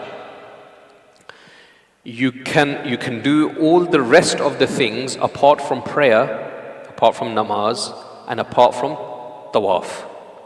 You cannot do tawaf and you cannot do namaz, but you can do everything else of the Hajj. If you find yourself in that circumstance, tawaf qudum will become sakit, mean you don't have to perform the tawaf qudum because it's sunnah, so you'll become sakit. There's no any penalty upon that. If you find yourself throughout in this way, tawaf, and you aren't able to do tawaf ziyarah either. Now what you have to do for tawaf ziyarah is because it's integral part of Hajj. You have to do tawaf ziyarah. Now for tawaf ziyarah, you are allowed to delay it even beyond the 13th. Even beyond the 12th. So that's for sisters. For men, you cannot delay it until after the 12th. For sisters, you can delay it after the 12th. Yeah? So when you become in a state of purity, you can go and perform your tawaf ziyarah. It will be valid, but you will have to give a penalty of dam for delaying it. But it will be valid for you. For men, you can't do that. If you delay it after the 12th, you can't give a dam and say, I'll do it after the... No. For you, your hajj will become invalid. So you have to perform it until the 12th. For sisters, because of their... for that issue, because it's not their fault, so they can delay even after the 12th. But once they perform the tawaf ziyarah in the state of purity, they will have to give dam in order to make up for it. Even if they need to go, if their group or the people that they're with, their mahram, they're going to Madinah Sharif, they can't stay for long, they have to go Madinah Sharif, then what to do is either once you visit Madinah Sharif, you're in the state of purity, come back to perform tawaf ziyarah. If you come back to perform tawaf ziyarah, you will again have to give dam because of the delay, but it will be valid. But if you are in a situation where you have to come home, your flights and everything, you can't rebook or whatever, it's hard, you need to come back. In this situation, the ulama say, the solution is you've tried to delay as much as you could, it didn't work, you didn't become in the state of purity. Now what you do is you go and perform your tawaf ziyarah in that state, but give the penalty which is of budna. What's budna? A camel or a cow. The sacrifice of a camel or a cow. What will happen is, because of the penalty, the violation will be, the kafara will be given, and your tawaf ziyarah will also be valid. So that's the solution that the ulama have given. Because you need to come back. Otherwise, if you have not performed tawaf ziyarah and you've come home, then that will remain upon you. And the restriction of ihram will also remain upon you. The ihram restriction of what? Of any relationship with your spouse.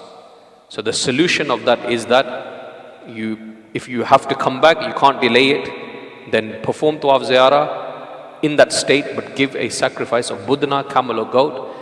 Or you delay it as much even after the 13th until you reach the purity state, perform tawaf ziyarah in a state of purity, and then give dam, which is of a sheep or a goat. Is that okay? Inshallah? Yeah.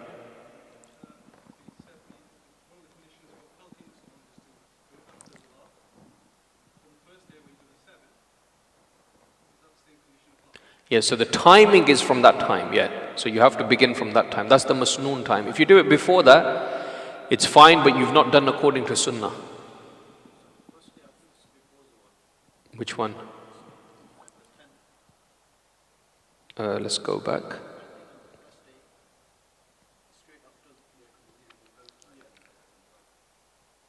On the 10th, did you say?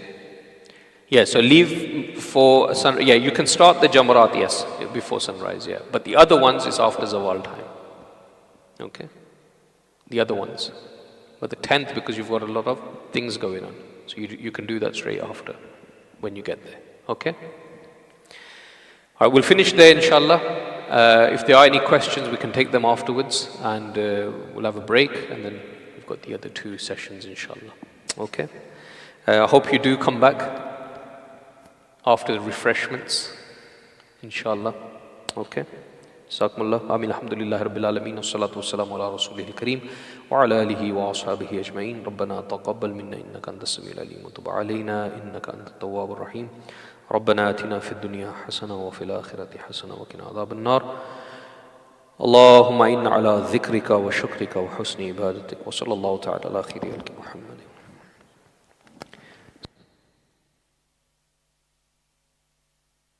Yeah, sisters, for yourselves as well downstairs, inshallah.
If we can all please, inshallah, come back for around 4:05.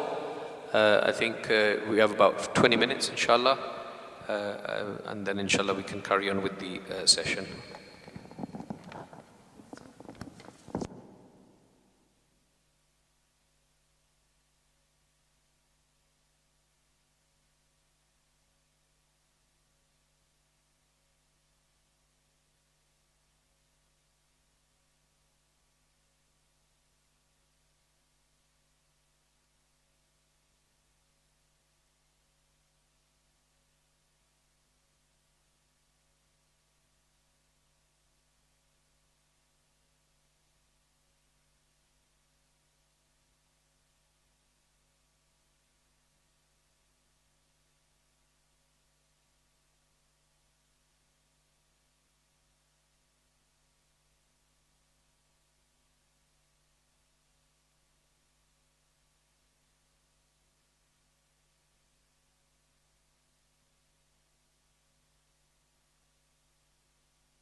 Inshallah, we'll be starting in about 2 minutes. Some people, I think, are making wudu. Others who are downstairs, if you can please make your way upstairs, inshallah. We'll be starting in 2 minutes, inshallah.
In a minute.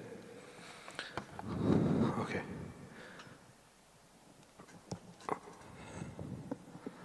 أعوذ بالله من الشيطان الرجيم بسم الله الرحمن الرحيم اللهم صل على سيدنا محمد طب القلوب ودوائها وعافية الأبدان وشفائها ونور الأبصار ودعائها وعلى آله وصحبه وسلم أعوذ بالله من الشيطان الرجيم بسم الله الرحمن الرحيم فإن مع العسر يسرا إن مع العسر يسرا صدق الله العظيم.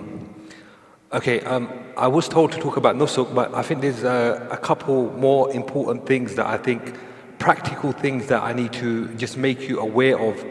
Alhamdulillah, Imam Sahib has told you the tariqah of how to do Hajj and how to be in the Ihram, but you need to see the reality of what happens on the ground. So I'm just going to talk about a few things that you need to look out for that will make your experience easier, inshallah. Ijazat, Imam Sahib? Okay, so first of all, we praise Allah subhanahu wa ta'ala who's given us this opportunity to sit in the masjid. And, you know, there's brothers here that inshallah will be the guests of Allah subhanahu wa ta'ala. And glad tidings to them, because this is a journey of a lifetime. And what you don't understand is there's 4 million Muslims in the United Kingdom. Out of them 4 million Muslims, 25,000 applied officially to do Hajj. And out of those, only 3,500 or 4,000 were chosen. So those that are going Hajj now, you are very fortunate that you're out of those 25,000 that chose it. If you're going through the official Nusuk site. Those that are going through the Pakistani passport ones, there's a bit of an issue at the moment, but inshallah we pray to Allah subhanahu wa ta'ala that gets resolved, and inshallah you go to the house of Allah and be the guest of Allah subhanahu wa ta'ala. Okay, now that those that are going Hajj, you're probably going through certain emotions. Some people are probably scared, nervous, some are excited. And that's natural for every human being, because you're leaving your homes and you're going to the unknown. You don't know what to expect. So what I'm going to do is I'm going to give you a little idea. Now, I'm not trying to scare you, but I'm trying to prepare you for what's to come. Okay?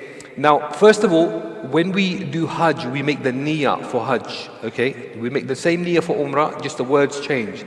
So, Allahumma inni uridul hajja fayassirhu li wa taqabbalhu minni.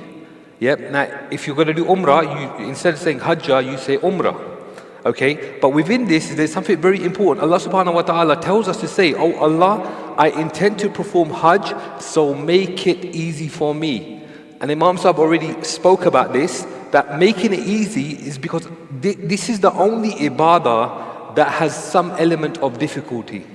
It's not like salah or zakat or, fasting. Okay? Because the people of the past, as Imam Sahib already mentioned, 100, 200 years ago, before, when they performed Hajj, it was much more difficult. Literally, I remember my mom telling me when I was a kid that in Pakistan, people used to come and meet their families like it's the last time, like they're not going to come back. Because people didn't know that they were going to come back. Because they had to go through, harsh terrains on foot. There was no planes at that time. They were going through jungles, they were going through forests. There was limited water, there was limited food. And the biggest fear was, as Imam Sahib mentioned, people getting robbed and killed on the way. So it was a big risk that people were taking when they were going to Hajj. For us, we say the same dua, but our element of hardship is very little, because we have planes now. We can be in Makkah al-Mukarramah within 12 hours. We don't have to go through the hardship. But these people before, look at the contentment they had in Allah subhanahu wa ta'ala. They would leave their homes knowing that they might not come back. So therefore, when we go on Hajj, there is an element of hardship. We need to understand that element of hardship. And it's easy to overcome this element of hardship. All you need is two things. You need to have tawakkul in Allah, contentment in Allah subhanahu wa ta'ala. Look, you're going as the guest of Allah subhanahu wa ta'ala. Yeah? When you go to someone's house as a guest, are you worried? Are you nervous? You're not, are you? We're going to the Lord of the worlds. He's called us. Therefore, have contentment in Allah subhanahu wa ta'ala. And the second thing you need is you need to suppress your nafs. You need to suppress your ego. Someone asks one of the scholars of Yemen, what is the step that I need to take to get closer to Allah subhanahu wa ta'ala? He said, throw down your nafs and step over it. That's the first step. And when you leave for Hajj, that's what you need to do. You need to suppress because we live in the UK, we live in an express lifestyle. Everything's quick. When you go to, when you order something on Amazon, it comes the next day. When you order food, it comes in 20 minutes. Yeah, it's not like that there. Remember, in Hajj, in Makkah, there's going to be about 3 million Muslims from all over the world. Okay? So the element of hardship that we're going to have to go through is nothing compared to the people before. You're going to have to wait in a queue. When you get to the airport, you're going to have to wait. You're going to have to wait for the coach. Okay? And whenever you go out in the path of Allah subhanahu wa ta'ala, you will be tested. And, the reward of performing a Hajj, as we all know, is like all your sins are forgiven. You're like a newborn baby. So it's a moment to be reborn again. And these hardships are very small compared to the people before us. Therefore, it's very important that when we go to Hajj or Umrah, we have that mindset that I'm going as the guest of Allah. I'm nothing. I am a nobody. People have this akar in them, map Allah, the mama that everyone have, yeah? You have to suppress it. You have to throw it on the floor and step over it to make that step to go. And that will make your Hajj much more easier. I'm not no scholar, but alhamdulillah, I've been blessed to take groups to Umrah. And I see this, that the people that are less content, they have more challenges. Because remember, you're going to be tested when you're there. But what you need to understand is don't just leave it to Allah. Don't think Allah malak hai. You know what people say? Koi nahi, ataki jayegi. No, you need to prepare. You need to prepare before you go to Hajj. You know, there's a hadith of the Prophet ﷺ where the Sahaba asked, shall I tie my camel or shall I leave it and have tawakkul in Allah? What did the Prophet ﷺ say? He said, tie your camel first, then make dua to Allah, then have tawakkul in Allah. And that's what we need to do. Now, to tie your camel, there's a few things that you have to do, okay, which is not really a major thing, okay. First of all, which is very important, is reading up on Hajj, knowing what to do. Alhamdulillah, you are here, you made that step. You're learning how to do Hajj. Do not leave it to the group leaders. I'm not saying the group leaders are not reliable, but don't rely on them totally, because there will be times you will be on your own. If you haven't learned how to do Umrah and you're doing tawaf and you get separated, what are you going to do? Yep, you can't rely on them. Look, rely on their logistics, but don't rely on them totally, okay? This is very important, because a lot of times people just rely on their group leaders, and when they get there, they get lost, they get separated, and then they don't know what to do. So it's very important to gain that knowledge and do not rely on the group leaders. Now, some practical things, some may think they're minor, but this is from my own experience that I have seen. Okay, now it might look minor, but it is not, because remember I said to you, Allah subhanahu wa ta'ala is going to test you. Don't put yourself in that testing situation where you have to turn to Allah subhanahu wa ta'ala. So for example, your luggage, okay, have a tag with your number and the group leader's number on there, because remember, there's about over 3 million people going to Jeddah. Luggage can get lost. Dr. Adeel is here about the medication, but what I would say is don't put your medication in your main luggage that's going through, because if it gets lost or goes somewhere else, then you're going to have problems. So make sure you have tags, because we had a time when someone had a suitcase, they didn't put no tags on, there was 2 suitcases the same. And because it was an indirect flight, there was a flight coming from other countries, and someone else took someone else's suitcase. But alhamdulillah, the brother had contentment in Allah. The next day it came back to him, like the airport called him and they dropped it off. However, don't put yourself in that situation. Take that step to make it easy, because what you want to do is you want to go there and your focus should be Allah subhanahu wa ta'ala, not your suitcase that is missing. Okay, that's one of the things. The other thing is obviously the ihram.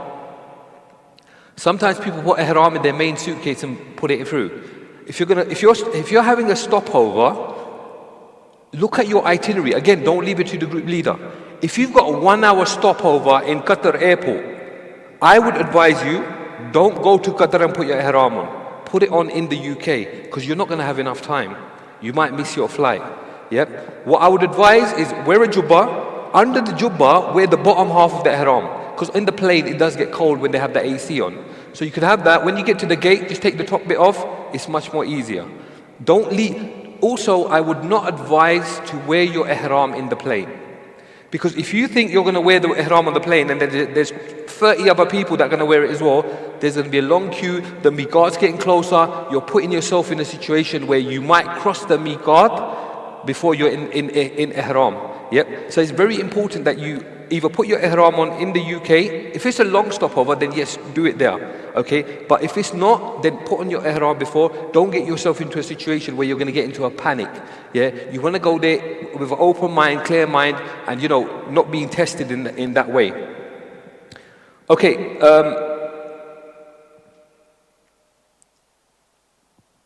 I've already said how to wear the. Okay, when you get to Jeddah, now this is the testing part now, Ite bande da imtihan, sabar da imtihan on that. Sorry, my Urdu's not that good, so I'm going to speak a bit of Punjabi for those that understand, When you get there, remember this, there's 3 million people coming from all over the world, There's going to be long queues. Do something that will occupy your time. Have a little Quran with you, have a tasbih with you, do zikr, but wait. You're going to have to wait. Remember, the boss, Allah subhanahu wa ta'ala, is testing your patience. That's why I said to you, throw your nafstan and then take that step, inshallah. Okay, the next thing is, so when you get to Jeddah airport, immigration does take time. And for those that have been Umrah, We know about the Saudis as well. They take their time with everything. Yeah. So it's very important that you're ready for it. You're prepared. Okay. When you get out, the coach could take time. Again, you need sabr for that. When you get to the hotel, your check-in might take time. So don't expect things to happen quickly. Yeah. Take your time. I spoke to one of my teachers the other day. I went to a class and I said to him, what advice would you give to the people that are going on Hajj? And he said, something going wrong is perfectly expected. So expect the unexpected, expect something to go wrong. Although we don't want it to go wrong, us as agents, we try our best to do everything accordingly. But one thing I've learned in my time when I go to Umrah, we plan, but nothing ever goes to plan. Because Allah's telling you He has a plan. Therefore, just relax. You're going to the minute you leave your house for Hajj, you're Haji. You're in the state of Hajj. So you're getting all the ajr. So just remember that every step you're taking, every minute, every second, every hour, you're getting rewarded for it. So have that mind frame. Don't stress yourself out. Again, control your nafs. Okay? Now, it's very important that when you get to the hotel, use the hotel safe. Put your valuables in there. Don't keep them on you. Don't leave them laying around. We think, we're going to Makkah al-Mukarramah and nothing bad is going to happen. Everyone's good here. It doesn't work like that. I know of people while they were doing tawaf, £1,000 or $2,000 got stolen while doing tawaf. So don't put yourself in that situation. Tie the camel before, and then have tawakkul in Allah subhanahu wa ta'ala. Now, when you start doing tawaf, very important that you have sabr. Remember, there's so many people. You will be pushed. Yeah, you will be pushed, but no one's going to push you. They're not going to push you for no reason. It's an accident. It's never intentionally. No one's going to push you intentionally. So just remember that. I've seen times where people are about to have a fight at the mataf. Again, you need to humble yourself. You need to control your nafs. You need to have tawakkul in Allah subhanahu wa ta'ala. Yep. Okay. Don't count on the group leader. There's a very high chance, or it's 100% possible that when you get on the tawaf, your group's gone. Within a second, everyone's missing. You're on your own. So again, I said, don't rely on the group leader. Write down the du'as you want to make. Know how many rounds it is. When you're doing Safa, Marwa, you need to do from Safa to Marwa is 1, Marwa to Safa. I've had people that didn't do the studying. They done 14 rounds. They done Safa to Marwa, Marwa to Safa. That's 1. When it's not, it's Safa to Marwa is 1. So they, instead of doing 7, they done 14. So it's very important that you read up on it and you are prepared mentally as well, and also physically, which I'm going to talk about in a minute. Now, when you get to Mina, you're going to be allocated your tent. You're going to be given an ID card or a wristband. Now, it's very important that you keep that with you at all times, and remember what number tent you're in, because your passports will be taken away. Your group leaders will take your passports. Remember, your group leader, he has a leader as well that is part of the Hajj ministry who takes everything. He's in charge of everything. So when the coach is not coming, it's not your group leader's fault. It's because they're probably stuck in traffic, and he has to call the muallim, the guy from the Hajj ministry, and that's how that's how the coach is gonna arrive. So don't keep on pestering your group leader, okay? Because there's times he has no power. He's got a higher authority that he needs to go through. So when you get to Mina, remember where your tent is. Because if you do leave your tent, you don't want to get lost. Because Mina is a city of tents. It's so big, you can easily get lost. I've heard stories of a family, husband and wife being separated all throughout their Hajj. Don't put yourself in that testing situation, inshallah. So remember where it is. And when you're in Mina, we're all together. We're in a tent. People start talking about, dunya.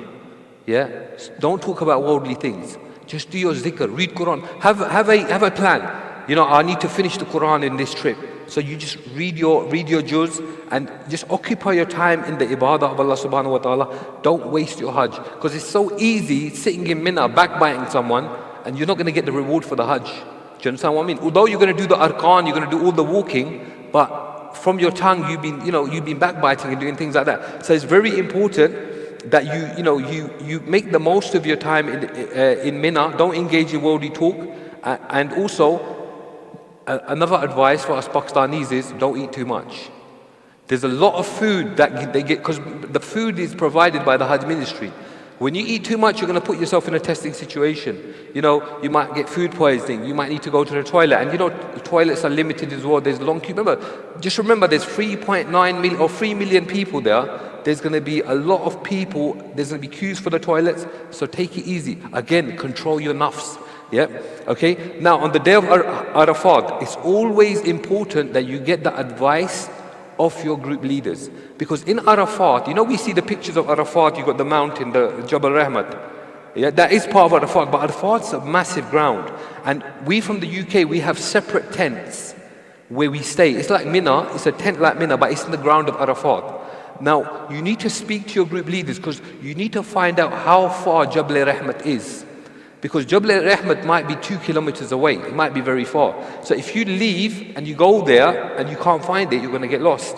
So speak to your group leaders and remember where your tent is in Jabal Rahmat. If you do want to go to in Arafat, because if you do want to go to Jabal Rahmat, you know how to get back. Yeah, find out how far Masjid al-Nimra is. You know, you were talking about the Imam leads the Salah. He leads the Salah from Masjid al-Nimra, but the tents are separate and away, so we don't really pray behind the Imam. But Masjid al-Nimra is quite far away from where you are. It's a bit of a walking distance, because remember, there's no cars there. It's walking distance from Jabal Rahmat, where everyone congregates. Now, everyone's heading there. It's very dangerous when you're on the way there, because there's so many people, there's a lot of pushing, and a lot of people do get injured and killed on the way there. One from dehydration, the other from being crushed. Yep, so it's very important. And also one thing to keep in mind, that Masjid al-Nimra, there's a part of Masjid al-Nimra that is on the border of Arafat. So when you come out that way, you exit Arafat. Don't go that way. You got big yellow signs telling you, but just keep that in mind. When we went Hajj, we didn't go to Masjid al-Nimra because it was very dangerous at the time. Maybe because they've reduced the numbers, it might be easier, but speak to your group leaders because they will know better. Also, one thing is very important that we overlook in the UK is having an umbrella in the sun.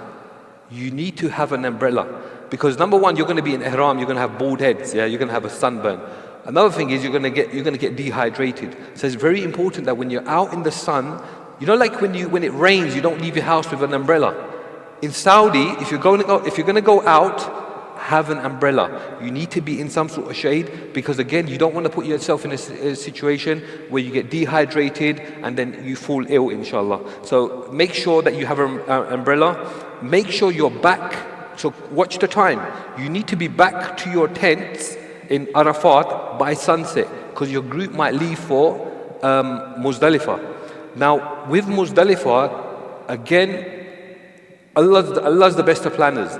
There's times when you wait for the coach, coach aaye nahi rahi. What do we do now? So the group leader decides, chal ke jayenge. Yep. Now it's very important that you physically get ready for Hajj. Start walking. You need to do at least 4 to 5 kilometers. You need to build yourself up to 4 to 5 kilometers. Because if you're not walking and all of a sudden you have to do that, your body won't be able to handle it. Your legs won't be able to handle it. So train up your legs, train up your body so you can handle that walking. Because even Tawaf Ziyarat, we're going to come to that in a minute, there's a lot of walking. Okay, the next thing is Muzdalifah. Now Muzdalifah, as we know, there's no tents. You're just on the ground and you've got the sky above you. It's easy to get lost in Muzdalifah. Stay with your group. Only leave your group if you have to use the toilet. Okay, and toilets are not far anyway. Remember where they are. Food will be given by the Hajj ministry there. You don't need to leave your group. If you leave your group, imagine like millions of people wearing the same clothes. How are you going to find them? There's no tents, there's no signboards. It's just one ground. So it's very important that you stick with your group, especially on that night. And that is the night when you get tested by shaitan the most. Because remember, you just done Hajj, isn't it? All your sins got forgiven. So on that night, that's when the shaitan attacks you. You know, your nafs gets, you know, he works with your nafs to attack you. So you need to be humble. You need to be calm. Whatever happens, happens. Just do your zikr, stay focused in your ibadah, inshallah, and everything should be okay. Now, collecting the stones is very important that you collect the stones in Arafat on that night. Muzdalifah. Yeah, get yourself a bottle, a water bottle. get 70 stones and put them in the water bottle. That's your stones done. You don't need to have a bag or a pouch. Although some group leaders, they give you a little pouch, it's fine. But having a little bottle will be convenient. You put all your stones in there and it will be fine. Okay. Again, when you do go to the toilet, remember where your group is. Try to rest your legs. When you go to Muzdalifah and you pray your Maghrib and Isha, you combine it, the rest of the time you got to rest. Rest your legs, because the next day is going to be difficult, because after Fajr, you're going to leave for Jamarat. And then from Jamarat, some groups, most groups, they leave for Tawaf-e-Ziyarah. Okay, now, the night of Muzdalifah is the most challenging night. Okay, because you're sleeping on the floor, on the ground, you're not used to it, there's so many people, there's people stepping over you to find a place, things like that. Yes, it's a challenging, I'm not going to say difficult, but it's a challenging night. But the next day, when you go to Jamarat and you go to Tawaf-e-Ziyarat, it is a very physically challenging day, because you go to Jamarat, you pelt the big shaitan, and then most groups, they make their way back to Makkah. Now, when you're walking to Makkah, the walk to Makkah is 5 kilometers. So it's a long walk. Again, I'm not trying to scare you, I'm trying to prepare you. Yep. On that day, on the 10th, there's no transportation. There's no transportation for you. Everyone is walking. Now, you can imagine millions of people walking in one direction. That 5 kilometers is going to feel like 10 kilometers. Again, have an umbrella. Take some snacks with you. Yeah, to energize you. Take some water with you. Okay, on the way, have a refillable bottle, because on the way they have little water fountains that you can use. Now, you don't have to go all the way there. Again, don't rely on your group, because imagine you are feeling dehydrated and your group's going. Now, you've got two options: follow your group and collapse, or sit down and rest. So just do your own thing. Sit down, rest, have some water. When you feel a bit better, start walking again. So you don't have to be following your group all the time. It's very important, because especially you're walking in the sun. The sun of Saudi is, is so hot. Yep. Okay. And because you're walking, and if you haven't trained and you're not used to it, you will get dehydrated. A friend of ours went last year. His mother collapsed on the way, but alhamdulillah, she got better after a bit of rest. But it does happen. But don't put yourself into that situation. Now, when you go to Makkah, now you have to do Tawaf-e-Ziyarah. Okay, that's the 7 rounds. So remember, you've been walking all that time. That's why I say it's a very challenging day. And I'll be honest with you, it's only Allah that gives you the energy. There was a time when I was walking in 2014, and I got to a stage where I thought, in my mind I was thinking, I can't do this anymore. I just wanted to sit down. And then one Babaji, hunchback, brushed past me. And I looked at him and I thought, if he can do it, I can do it. Allah does give you the energy, but you need to save the energy before. So drink Arafat, drink Muzdalifah, balance it out. Yeah, don't overdo it. Don't overdo it. Just because remember, your body has rights over you. Your legs have rights over you also. So try to, just relax yourself.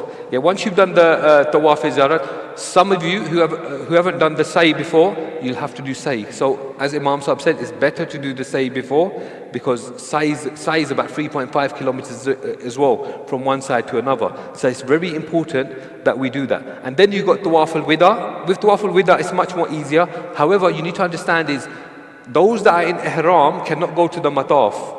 So when you're doing Tawaf al-Wida, you're not doing Umrah, are you? You're not going to be in Ihram. They may, I'm not sure if they're going to change it, they may not allow you near the Mataf. So you have to now do it on the first floor, which is a bigger circumference around the Kaaba. So it takes, normally a Tawaf takes about 25 minutes. On the first floor, it takes about 45 to 50 minutes. So you need to be aware of that. Okay? The next thing is Madinah Sharif, inshallah. Now, I started off with the ayah, فَإِنَّ مَعَ الْأُسْرِ يُسْرًا إِنَّ مَعَ الْأُسْرِ يُسْرًا. After hardship comes ease. So after all that hardship, the ease is Madinah Sharif. That's where we get rewarded. They say, some ulama say that you do your labor in Makkah and you get the paycheck in Medina. Yeah. So in Medina, all you're doing is you're praying your salahs. Okay. You're giving salams to the Prophet ﷺ. Okay. And you pray in Riyadul Jannah. Now, it's very important to understand for the sisters is that it's not like Makkah where you can enter the haram together, men and women. Women have a separate section to enter. Now, for the women to give salams is after Fajr and after Isha, gate 21. That's on the back side of Masjid Nabwi, where all the shops are, where all the shopping centers are. That's where the entrance is. So if sisters want to go and give salams, they have an opportunity after Fajr, and after Isha Salah, they have an opportunity. Now, regarding Riyazul Jannah, as we know, there's a piece of land in Medina called Riyazul Jannah. And the Prophet ﷺ said, from my pulpit to my house, that piece of land is a part of Jannah. Now, because it's so busy, you have to book it through the Nusuk app. For those that are booked through Nusuk, you should be familiar with Nusuk, but they also have an app. The app is very important because the app gives you the salah times for both harams, so you know the times, and you can book it. Now, the way to book it is quite simple. You register on the app, you put your passport number in, your visa number in, you put your details, you get a verification code come to your email address, and then what you do, yeah. Is it not coming up there? Are you sure?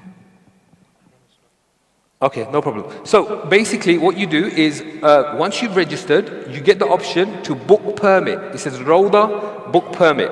So what you do, you click on that, and then what it tells you to click on a tick box and continue. Once you've done that, and it says on top, apply for Noble Rauda. Once you've applied, sorry, it was meant to come up on the screen, but it's not working right now. Is it there?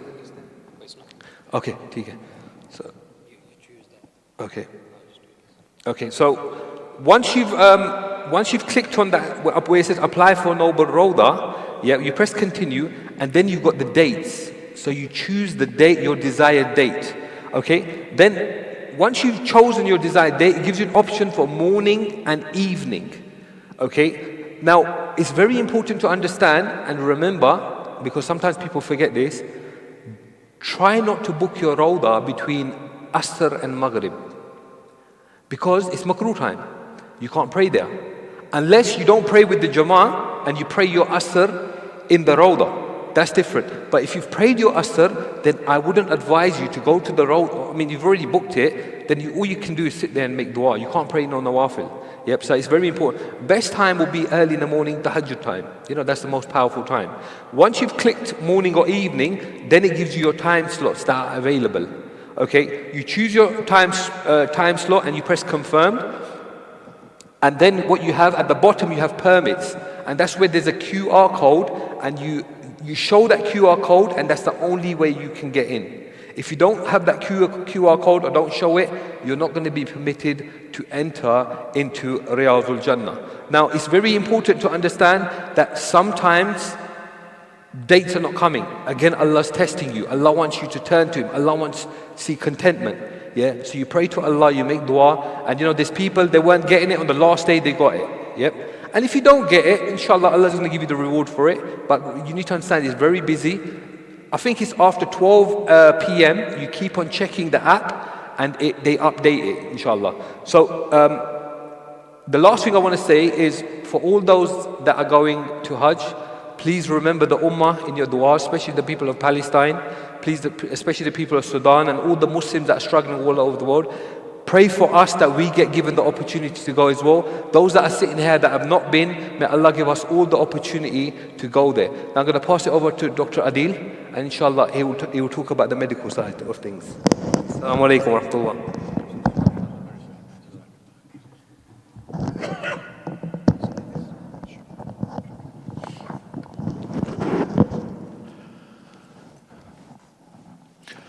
نحمده ونصلي ونسلم على رسوله النبي الكريم أما بعد فأعوذ بالله من الشيطان الرجيم بسم الله الرحمن الرحيم الحج أشهر معلومات صدق الله العظيم.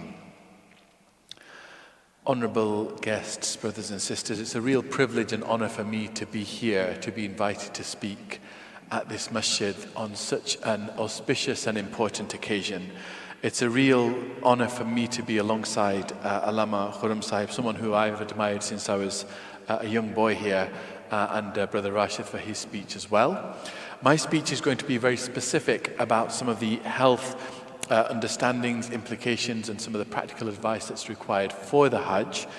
Feel free to interject at any point. So if you've got a question or if I've said something and you want to know a little bit more or you want clarification, just feel free. It's a very interactive session. Because my talk relates to health, I must make a disclaimer that the views do not represent the views of the masjid, nor are they formal medical advice. Formal advice has to be taken through your own GPs. I also must make key acknowledgements to my colleagues who have advised me and guided me and provided material for this talk. I'm grateful for Allama Khurram Sahib for his briefing prior to the talk. I want to thank all my medical colleagues who have had input, in particular Dr. Imran Zia, who's a consultant in accident and emergency medicine at Whipps Cross Hospital. He has been guiding Hajj tours as a medic for over 20 years. He's one of the most experienced in the UK, and he has had a profound contribution. I also want to thank Dr. Iqbal, who's a local GP, is also present here for his briefing as well. So I'm going to keep this very short and interactive. If I've been asked to talk about health, I suppose the best thing is to start by defining health. Health was formally defined by the World Health Organization, not just as an absence of disease or infirmity, but the well-being of your mental health and your physical health and your social health. So my talk is going to cover these three areas. Mental health, Brother Rashid, who's experienced and is a tour guide, made quite a big deal about this, and rightly so. Because a lot of this is a mental challenge as well. Now, anyone who's going to do a physical challenge is going to be part of a competition, is going to be going to the gymnasium, going to be exercising and preparing. Similarly, the mental exercise that's required for Hajj is an active one. He is right to say that commercial aviation has been a recent phenomena. Before that, people used to travel for weeks and weeks. But although the time span to get there has shortened, the challenges still exist in their own ways. So, for example, when you're packing, there's luggage restrictions. You get to the airport, there's queues, there's people pushing in, there's all sorts of stresses. And it's important that mentally you are a balanced person and you've got the ability and the resilience to be able to deal with that. I think it's very important to recognize that apart from stress, there are some organic psychiatric conditions that people have, and they will be your companions. They'll be traveling either with you in the airplane, or certainly you'll come across them in Saudi Arabia once you're performing the Hajj. Mental health is something I love to talk about. We don't have time in today's talk, but it's such an important aspect that is so under-recognized in our community. And there are people who are either under-medicated, over-medicated, they don't have proper advice, but it's important you look after those people if they are in your group. In terms of the physical advice, I'm going to talk about pre-Hajj and during Hajj. So pre-Hajj, you know that you are required to get the meningitis vaccination. Prior to 10 days of your entry within Saudi Arabia, you must be vaccinated. And there's a reason for that, and I'll explain that as well. There are two main types of vaccine. The common MenACWY is a polysaccharide vaccine that lasts for 3 years. So if you've had that within 3 years, that's acceptable.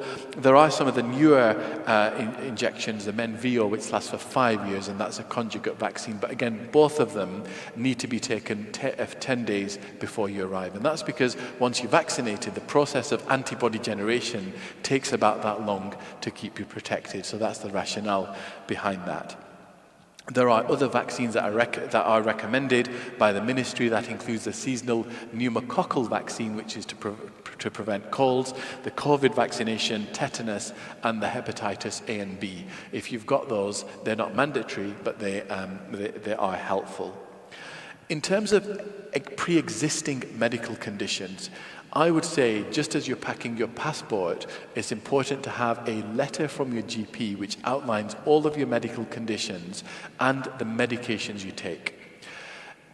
At Heathrow, for example, or the UK airlines, you cannot take more than 100 mils of liquid. Some of the medicine bottles that you take will have more than 100 mils. They will be discarded without a letter, without a prescription.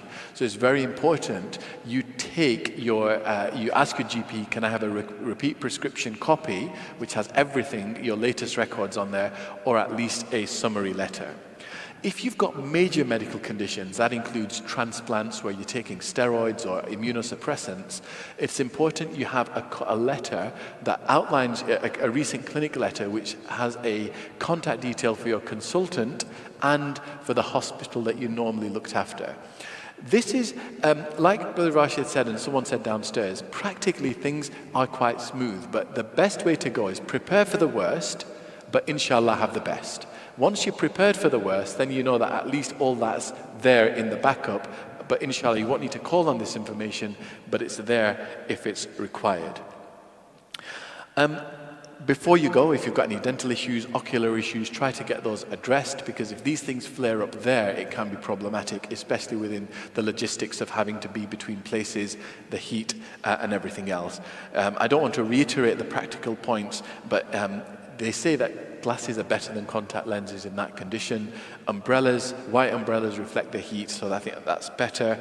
And it was also mentioned in the previous talk, start increasing your exercise tolerance. What you don't want to do is just imagine that just by landing in the Haramain Sharifain, you're physiologically going to change.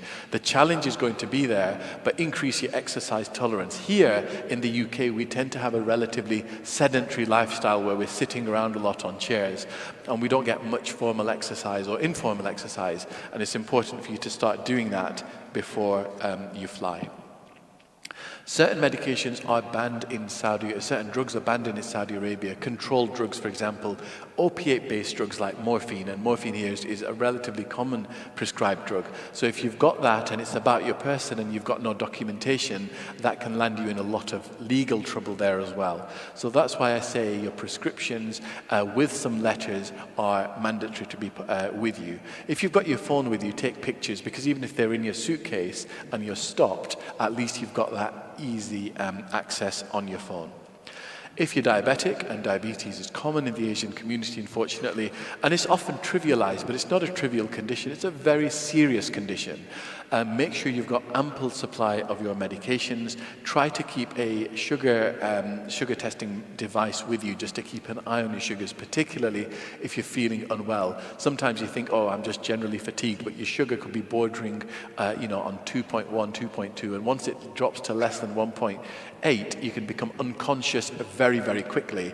And you might get a wise Alec doctor who might just start CPR on you, whereas the actual, all you needed was, a banana or something like that. So it's very important you keep an eye on these things.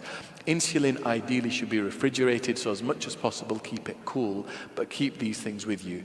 High sugar and low sugar both are problematic. So low sugar is very, very serious. High sugar, once it climbs to above 18, 19, particularly in a hot environment, you can become ketotic, especially if you're not eating very much, and that can become a medical emergency. So keep your medicines with you, keep monitoring your sugars, and more importantly, make sure people who are with you, so you might be traveling with people you've never met before, but allocate someone responsible, whether it's your group leader, who has access to your medical records. They should know where your records are, what you take, and all of these key things.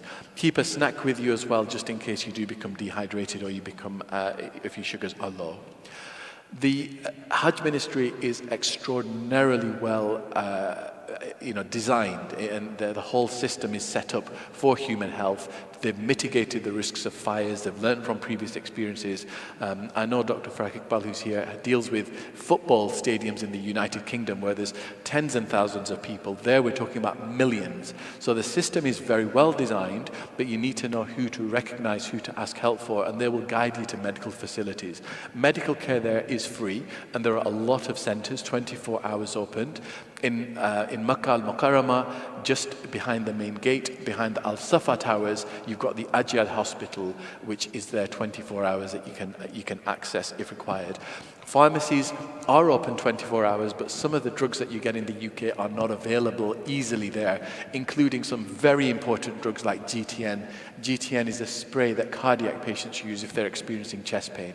And again, if you're a cardiac patient, there is a chance that the physiology of the Hajj could put stress on your heart, so it's important you've got those medications with you as well.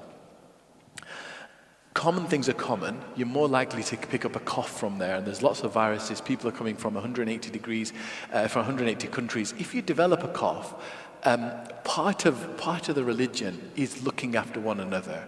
So it's important to isolate yourself as much as possible, to wear a mask so you're not breathing and coughing into other people, into their vicinity. Treat yourself, keep yourself hydrated, seek medical advice. And remember, the common cold does cause systemic symptoms. So you'll get headaches, you'll get muscle aches, you'll get fatigue, you'll get lethargy.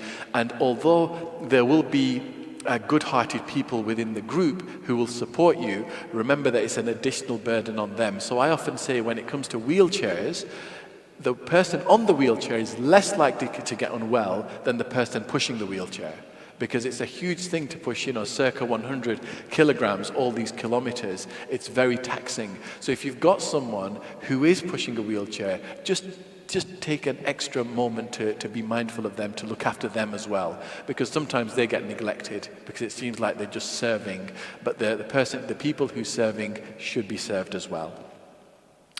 I want to mention, Imam Sahib also mentioned this about women and the menstrual cycle. Of course, that can affect ibadat, it can affect the way that they do their tawaf, it can prevent them from doing certain things, including salat, tawaf, etc. Without getting into the jurisprudence, I want to mention the medical aspect. Women do take period delaying pills. There are a few options available. So you'll consult your GP. Again, this needs to be done well in advance, because in areas like this, inner city, East London, it's hard to get appointments. So plan well ahead.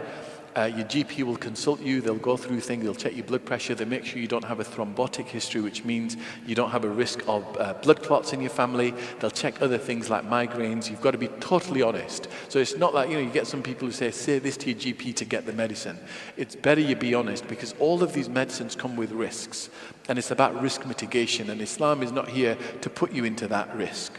So be completely open and honest with your medical professionals, as you should be anyway, and they'll give you options. The most common one is norethindrone, which is a progesterone drug. It's a synthetic progesterone. What it does is it delays the period. It's taken 3 times a day, 5 milligrams, and you take it as long as you need to delay the period. The female takes it as long as she needs to delay her period, and that's usually about 17 days in this type of setting. And then when the drug is withdrawn, 2 to 3 days afterwards, the menstruation will begin.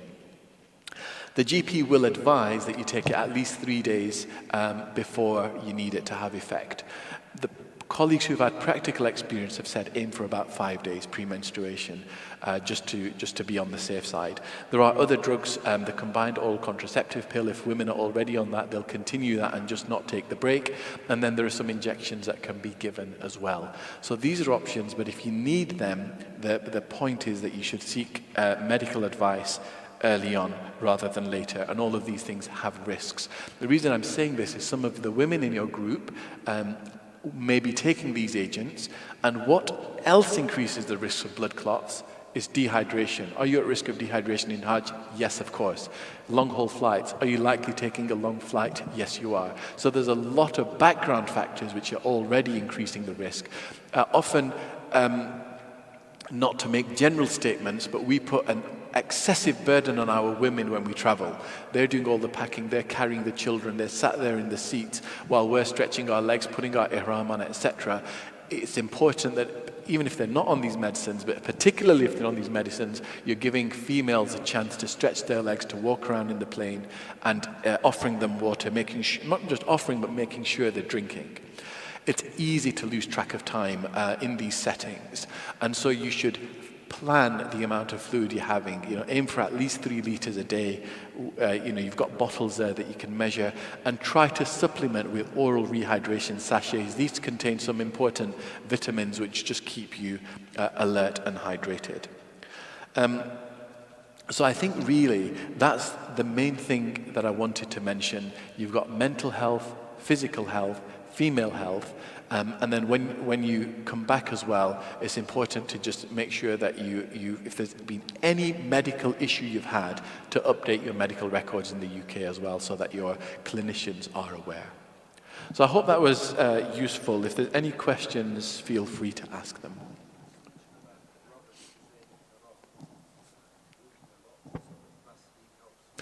Yes. So the top conditions that we often encounter in the Hajj: pharyngitis, infections, menstrual issues, dehydrations, groin sores. So between your around your groin, your inner thighs, your inner legs, they're constantly rubbing. There's friction there, and it's very easy.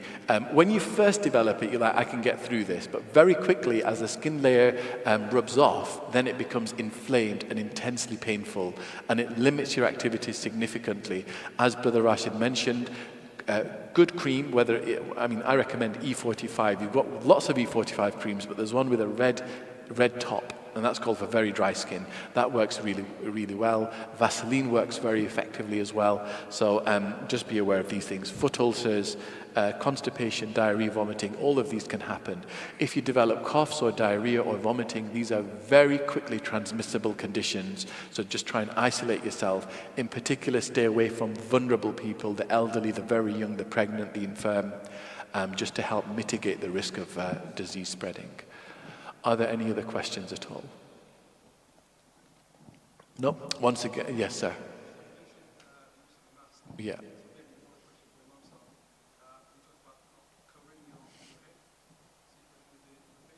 So we said quarter of the face should be covered.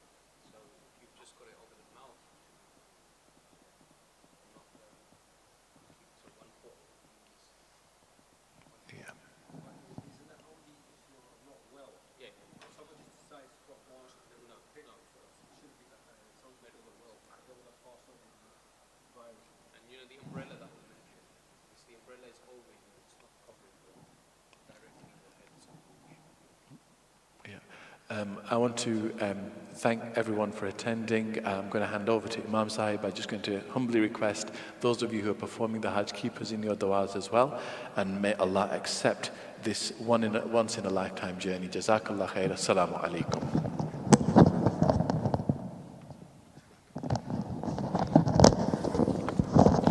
MashaAllah, Jazakumullah khairan for both Dr. Adeel Sahib for taking out his valuable time to be here with us and share this pertinent information. May Allah Ta'ala reward you and bless you. Likewise, Brother Rashid, for your input on the practical aspects of it. May Allah Ta'ala reward you as well for this. And everyone that attended, Alhamdulillah, and all of those who are listening via live stream, our sisters as well. I'm hopeful that this was all beneficial for you, and may Allah Ta'ala make this journey easy for you. As was mentioned earlier, those who are going, may Allah Ta'ala accept these efforts, your intention from the beginning, and make it easy for you to perform this. Remember us in your du'as and all of the ummah as well, and give our salams to the Prophet alayhi salatu wasalam as well. And inshallah ta'ala, those who are not going, may Allah Ta'ala allow us all to visit one day, inshallah ta'ala. Jazakumullah khairan. Also want to thank our brothers who organized the refreshments, Brother Sajid, Brother Irfan, Brother Amjad, who helped out in the background for all of this and setting up, and may Allah reward you as well. Jazakumullah khairan. Alhamdulillah Rabbil Alameen, wassalatu wassalamu ala rasulihil kareem wa ala alihi wa ashabihi ajma'in. اللهم أنت السلام ومنك السلام تبارك ربنا وتعاليت يا ذا الجلال والإكرام ربنا آتنا في الدنيا حسنة وفي الآخرة حسنة وقنا عذاب النار اللهم إنا نسألك العفو والعافية في الدنيا والآخرة وإنا نسألك العفو والعافية في ديننا ودنيانا ربنا أتمم لنا نورنا واغفر لنا إنك على كل شيء قدير Ya Allah, Ya Rahman, Ya Rahim, Ya Hayy, Ya Qayyum, Ya Rabbal Alameen. Accept our small gathering of ilm and knowledge, Ya Allah. Ya Allah, bless us all in all of our endeavors, Ya Allah. Ya Allah, accept all the good that we do, O Allah, for your sake. Forgive our mistakes, forgive any shortcomings, O Allah. Whatever was mentioned that may have been displeasing to you, O Allah, Ya Allah, please forgive us. Ya Allah, whatever was mentioned that is of benefit, Ya Allah, allow us all to benefit from it, O Allah. Ya Allah, grant us beneficial knowledge, O Allah. Ya Allah, those who are going on this sacred journey, Ya Allah, bless them throughout their journey, O Allah. Allow them to prepare for this journey, O Allah. Allow them to fulfill their manasik and rituals of Hajj in the best way possible, O Allah. Make it easy for them whilst they are there, O Allah. Ya Allah, Ya Rahman, Ya Rahim, protect them from all types of hardships, protect them from all types of challenges. Ya Allah, protect them from all types of shar. Ya Allah, protect them on this journey whilst they are there until they return, O Allah. Ya Allah, Ya Rahman, Ya Rahim, make it easy for them as well as their families and their loved ones, O Allah. Ya Allah, Ya Rahman, Ya Rahim, have mercy upon each and every single one of us and allow us to visit your house and visit your beloved Prophet alayhi salatu wasalam many times, O Allah. Ya Allah, allow us to undertake this journey, each and every single one of us who desire to wish to fulfill their faridah of Hajj and to make visitation of your house and your beloved Prophet alayhi salatu wasalam. Ya Allah, Ya Rahman, Ya Rahim, have mercy upon the ummah of Rasulullah sallallahu alayhi wasallam, those who are suffering, in particular our dear brothers and sisters in Palestine, in Kashmir, in Sudan, in Yemen. Ya Allah, wherever they are suffering, remove all types of zulm, oppression and tyranny and occupation from them, O Allah. Ya Allah, Ya Rahman, Ya Rahim, accept our du'as. Subhana rabbika rabbil izzati yamma yasifun wa salamun mursaleen. Walhamdulillahi rabbil alameen. Rahmatullah. Jazakumullahu khairan.